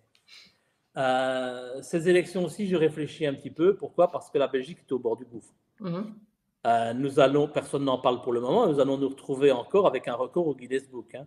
On va encore avoir une période où il n'y aura pas de gouvernement pendant 1 an, 2 ans, mais c'est une certitude. Et il ne peut pas en être autrement. Nous avons une Flandre qui vote extrêmement à droite et la Wallonie qui est à gauche, avec en plus la recrudescence du PTB. C'est le seul pays, on est le seul pays développé en Europe à avoir une extrême gauche de cette puissance-là. Alors, je suis très critique par rapport au PTB, je vais vous dire pourquoi. Parce que souvent, les gens me comparent au PTB. Souvent, j'ai des personnes sur les réseaux qui disent « Oh, regarde Raoul, c'est le nouveau Laurent Louis. Ah, regarde un tel, il dénonce. » Sauf que c'est de la supercherie. Supercherie, pourquoi? Très simple. Le PTB n'est pas né d'hier. Le PTB, ça fait 50 ans qu'il existe. Le PTB a réussi à survivre sans dotation publique, sans aucun élu pendant 50 ans. Ce qui est un exploit, parce que je ne connais pas d'autre parti politique en Belgique qui a su survivre sans dotation publique pendant d'aussi nombreuses années. Ça n'existe pas. Mais ils ne se sont pas contentés de survivre. Ils ont développé tout un centre d'études. Avec quel argent, s'il vous plaît? C'est ça la question qu'il faut se poser. D'où vient l'argent? Qui finance le COMAC, par exemple? ces organisations de jeunes du PTB qui sont présents à toutes les manifestations. Vous savez, j'ai pris beaucoup de risques pour la Palestine. Je suis extrêmement apprécié dans les pays musulmans. Mais il m'est impossible d'aller à une manifestation pro-palestinienne. Hein, parce que sinon, le COMAC va directement intervenir et ils me l'ont fait. Ils me lancent des pétards sur le dos. Je dois m'en aller. Qui finance? Qui finance? La réponse, elle est très simple. Les loges maçonniques d'extrême gauche. Toutes ces loges qui défendent la dévalorisation de notre société, dans la perte des valeurs de notre société, la mise en valeur des lobbies LGBT, tous ces arcs-en-ciel sur les trottoirs et sur les passages pour piétons. La lutte contre la religion, c'est le PTB. La lutte contre les valeurs, c'est le PTB. Ce qui me rend malade, c'est de voir énormément de musulmans aujourd'hui qui soutiennent le PTB parce qu'idéologiquement, les musulmans se sentent proches de la gauche et même de l'extrême gauche. Le problème, c'est qu'aujourd'hui, défendre le PTB, c'est aller à l'encontre de ces valeurs-là. C'est toujours plus de gay pride, c'est toujours plus de détérioration de nos valeurs, de laïcisation. Les minorités, en fait, mettre les minorités en priorité. Exactement. Et donc, voilà, ça, c'est quelque chose que je tenais absolument à dire. J'ai eu beaucoup de conversations avec le PTB, ne serait-ce déjà qu'en 2014 sur les marchés, lors des campagnes électorales. Il y a quelque chose de totalement absurde dans le discours du PTB qui est de dire « Moi, je vais défendre les petits travailleurs, mais ils ne veulent pas sortir de l'Union européenne. » Or, c'est une absurdité sans nom, parce qu'il est impossible aujourd'hui de défendre les travailleurs belges si on veut rester dans l'Europe telle qu'elle est aujourd'hui. Ça n'est pas possible. Vous pensez que les Bulgares, que les Roumains sont plus cons que nous? Non. Ils travaillent tout aussi bien que nous. Ils ont autant de cervelle que nous. Mais si leur salaire, c'est 200 € et que chez nous, un patron qui paye 3 500 € pour que vous ayez un net de 1 500, mais c'est normal que toutes les entreprises s'en vont là-bas et que vous... Exactement. Cette concurrence déloyale, elle existe, et on ne peut pas se prétendre défenseur des travailleurs sans être un adversaire féroce de l'Union européenne telle qu'elle existe aujourd'hui. Et malheureusement, le PTB ne défend pas ça. Alors je dis bien, j'adore Raoul Heldebold avec son accent, même si ça me fait des fois vomir parce que je sais que c'est faux. C'est très bien de montrer qu'on est proche du peuple parce qu'on a un accent et qu'on insiste sur cet accent pour montrer, d'autres l'ont fait avant lui en France. Mais ça ne veut pas dire pour autant qu'on est sincère et qu'on est honnête dans la démarche et que l'on ne défend pas des intérêts qui sont contraires à ce que l'on prétend défendre. C'est la même chose pour la taxation des riches. Ridicule, il n'y a pas plus stupide que cette proposition. Elle est populiste, elle plaît aux gens, je le sais. Allez dire ça sur un marché, dans un meeting, les gens vont tous applaudir, il faut taxer les riches. Forcément, puisque ceux qui viennent en général dans nos meetings ne sont pas riches. Donc forcément, tout le monde est d'accord avec ça, autant qu'on taxe les autres que de taxer nous-mêmes. Mais c'est ridicule, parce que nous sommes dans un système où il y a une solidarité qui existe. Si aujourd'hui, les soins de santé de ma fille sont pris en charge à 100% par l'État, c'est grâce à quoi? C'est grâce au fait qu'il y a des riches qui payent aussi des cotisations, parce qu'ils payent des impôts. Si on n'a qu'une société de pauvres et qu'on fait comme en France, avec des taxes sur les millionnaires, taxes sur la fortune, et que tous ces gens s'en vont à la frontière d'à côté, on se retrouve avec quoi? Une société de pauvres qui est obligée de pouvoir financer cette solidarité avec moins de moyens. C'est absurde. Alors on dira que je suis ultralibéral pour ça, on dira que je suis de droite pour ça, je suis juste de bon sens par rapport à ça. Et donc, ça aussi, une fois de plus, c'est la responsabilité des citoyens de ne pas se laisser berner par des propositions qui peuvent sembler intéressantes et intelligentes, mais qui en réalité ne le sont pas. Donc, que faire? Parce que l'alternative, pour moi, aujourd'hui en Wallonie, c'est le PTB, il n'y a que ça. Il y a chez nous qui est financé par le Vlaams Belang, il faut quand même le savoir, le Vlaams Belang qui a énormément de dotations publiques grâce au nombre d'élus qu'ils ont, c'est extraordinaire, hein. Ils en ont énormément, donc ils financent chez nous, ce qui a permis à ce parti d'extrême droite, dirigé par, mais d'ailleurs ça me fait comme, on va balancer, Jérôme Munier, président de chez nous, est celui qui à l'époque était le président des jeunes du PP lorsqu'il y a eu la polémique sur les Roms.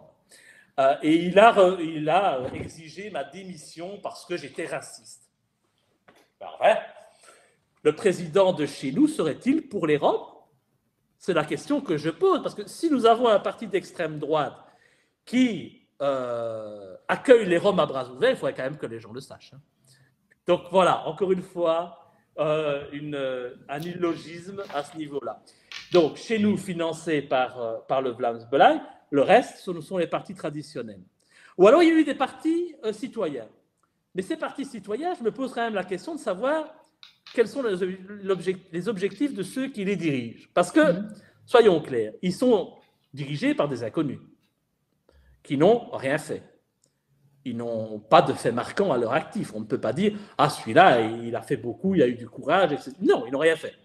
Ils ont peut-être fait beaucoup de live, oui. Ils sont peut-être très présents sur les réseaux sociaux, puisque maintenant, il n'y a plus que ça. Des gens qui commandent l'actualité sur les réseaux sociaux sans aucune légitimité, sans aucune crédibilité. Bref, passons.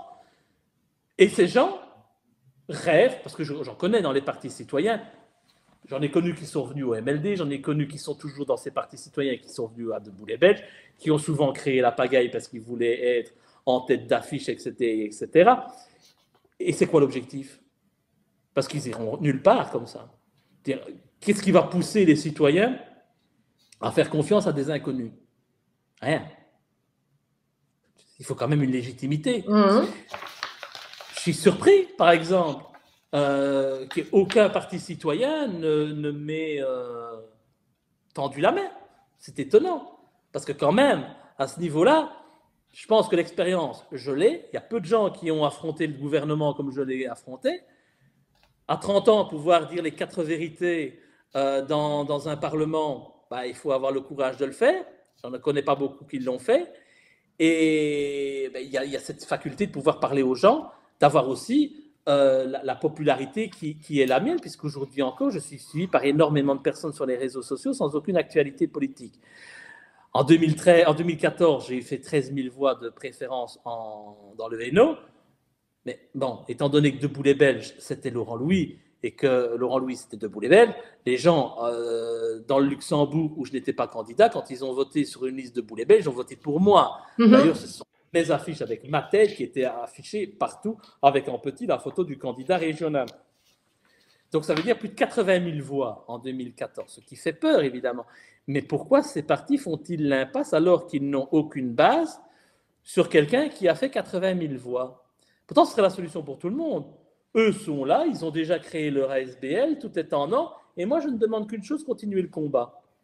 Donc, j'allais justement vous poser la question. Donc, quelles sont vos ambitions politiques? Et j'allais dire justement, est-ce que c'est cavalier seul ou avec un partenariat possible et pour contrer le tsunami? Là, vous êtes avec un message clair. Je n'attends que ça. C'est que si vous voulez que je vous aide, moi, je suis là. Exactement. Moi, je ne demande pas mieux de pouvoir continuer le combat si on me laisse faire. Comme pour reprendre une citation bien connue, si on me laisse faire. Le tout étant qu'aujourd'hui, on ne me laisse pas faire.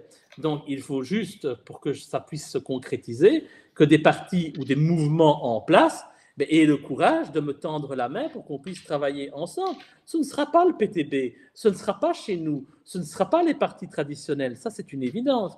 Donc, ça ne peut venir que de partis citoyens. Exactement. Des citoyens qui n'ont pas peur du camp dira-t-on, qui n'ont pas peur des réactions des médias, mais voilà. Qui réagiront en fait normalement comme vous. Exactement. Mais si mais c'est pas donné à tout le monde, hein, on est bien d'accord. Il faut quand même. Alors là, je vais être un peu vulgaire, mais il faut quand même un minimum de coronesse pour dire de pouvoir maintenir, je veux dire, son être crédible, continuer le combat malgré tout ce que vous avez vécu, parce que c'est là aussi où j'en reviens. Est-ce que la situation que vous avez vécue, et il y a l'air que vous me répondez à la question d'office, est-ce que ça vous freine ou est-ce que ça nourrit votre désir de rendre la souveraineté au peuple? Vous me répondez clairement que vous n'avez qu'envie. Autre chose. Allez-y. Avec tout ce que l'État belge m'a fait subir, si je pouvais le faire péter, qu'est-ce que ça me ferait plaisir? Eh oui, bien sûr. Je ne souhaite que ça, la disparition de l'État belge tel qu'il existe aujourd'hui. Foutre à la porte tous les parvenus, foutre à la porte tous les lobbies et rendre le pouvoir au peuple. Je vais même dire, même pas rendre le pouvoir, parce que le pouvoir, il ne l'a jamais eu. donner le pouvoir au peuple. C'est tout ce que je veux. Si vous savez à quel point j'ai envie de détruire ce système qui opprime en permanence, c'est tout ce qu'il mérite. Donc voilà. Mais encore une fois, entre la volonté et la réalisation, je ne peux pas faire tout seul. C'est vrai, je ne peux pas demander à tout le monde d'avoir la même hargne que la mienne dans le combat. Mais bon, si on se lance dans une logique électorale, il faut quand même vouloir se battre un minimum, sinon autant rester chez soi. Hein, parce que ceux qui ne servent à rien, on les a déjà. Donc ça ne sert à rien d'avoir des citoyens qui ne serviront à rien. Tant qu'à faire, autant avoir des citoyens qui seront utiles et qui feront bouger les choses. Pas de vraie valeur. Voilà, sinon ça ne sert à rien, autant rester chez soi. Donc voilà, la question, elle reste ouverte aujourd'hui par rapport à ce qu'il faut faire aux élections à venir. Honnêtement, j'en sais rien. Je vois que la NVA se développe en Wallonie. Je vous avoue que ça me tente de les emmerder, parce que pour les emmerder, la NVA, il n'y a pas mieux. Mais bon, ça reste encore très flou, puisqu'aujourd'hui, on ne connaît pas. Entre nous, j'ai contacté la tête de liste NVA sur Facebook pour voir s'il allait me répondre. On verra bien. Parce que je sais très bien que la présence de la NVA en Wallonie pose de gros problèmes et dérange beaucoup les partis traditionnels. Parce que ça va être difficile d'attaquer la NVA. Le Vlaams Belang, on peut l'attaquer. La NVA, c'est beaucoup plus compliqué. Je reconnais aussi que durant mon mandat parlementaire, les deux partis qui ont été les plus respectueux envers moi, c'est le Vlaams Belang et la NVA, qui ne m'ont jamais insulté, qui n'ont jamais crié au scandale quand j'intervenais, qui même n'ont pas quitté la salle lorsque tous les autres parlementaires s'en allaient. Et il est comique de voir que finalement, les seuls qui ont encore une fois respecté la démocratie, puisque c'est quand même la moindre des choses quand un élu du peuple parle, c'est quand même de l'écouter, eh bien, ce sont ceux qu'on considère comme les extrémistes et que l'on stigmatise à longueur de temps. Voilà. Bon, en tout cas, moi, c'est ce que j'ai vécu, c'est mon expérience. Donc, la présence de la NVA, c'est quelque chose à creuser, à voir si ça pourrait éventuellement bien emmerder nos partis traditionnels, parce que c'est quelque chose de crédible. Il y a de l'autre côté de la frontière linguistique la NVA qui est très puissante. Si on parvenait à la rendre puissante en Wallonie, il y aurait peut-être moyen de se débarrasser des parvenus. C'est juste ce que je pense, mais je dois encore creuser, c'est un peu trop tôt pour le moment. Mais voilà, je reste... Vous cogitez. Mais je cogite. Je ne sais pas si j'irai voter ou si je n'irai pas voter, mais je sais en tout cas qu'il y a de grandes chances, de toute façon, que ça ne serve à rien, bien sûr. Il y a de grandes chances. Bon, c'est juste histoire d'avoir une conscience tranquille, parfois. Mais je sais aussi que la Belgique est au bord du gouffre et que nous sommes à 2 doigts de l'explosion. Alors, qu'est-ce qu'on fait? Est-ce qu'on laisse les choses s'envenimer dans cette situation-là?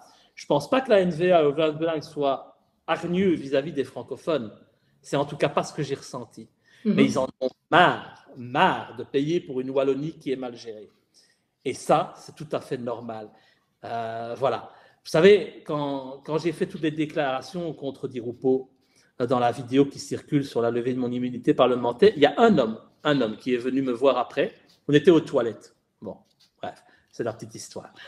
Et il est venu me voir et il m'a dit « Ah, mais monsieur Louis, ce que vous avez dit là, je n'étais pas du tout au courant. Mon groupe n'était pas du tout au courant. Et en tout cas, on ne veut plus travailler avec Di Rupo. » Cet homme, c'était Jan Jambon, l'actuel ministre-président de la Flandre.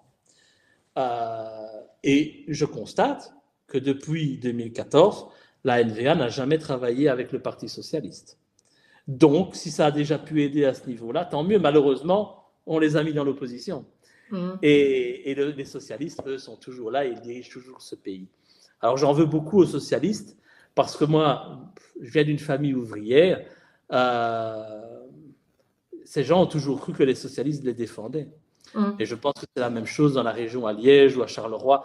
Voilà, on a toujours cru qu'on était défendu par les socialistes alors qu'ils n'ont jamais défendu qu'eux-mêmes. Et ça fait mal parce qu'il y a toujours une désillusion là derrière. Donc voilà pourquoi j'ai toujours attaqué les socialistes, plus que le MR, plus que les autres, parce que je pense que les socialistes ont fait beaucoup plus de mal que les autres. Alors, bien, on va conclure ici et je vous remercie d'avoir pris la peine de discuter avec moi sur cette plateforme. J'espère que ça aura répondu aux questions des citoyens. En tout cas, c'était le but de l'intervention. Merci beaucoup. Ben, merci à vous, c'était très agréable. J'espère n'avoir pas été trop long. C'est vrai que je ne suis pas monothématique, hein, donc Non, forcément, si on doit s'attaquer à tous les sujets, ça prend du temps. Mais bon, voilà. Et encore une fois, je suis à disposition. Merci beaucoup.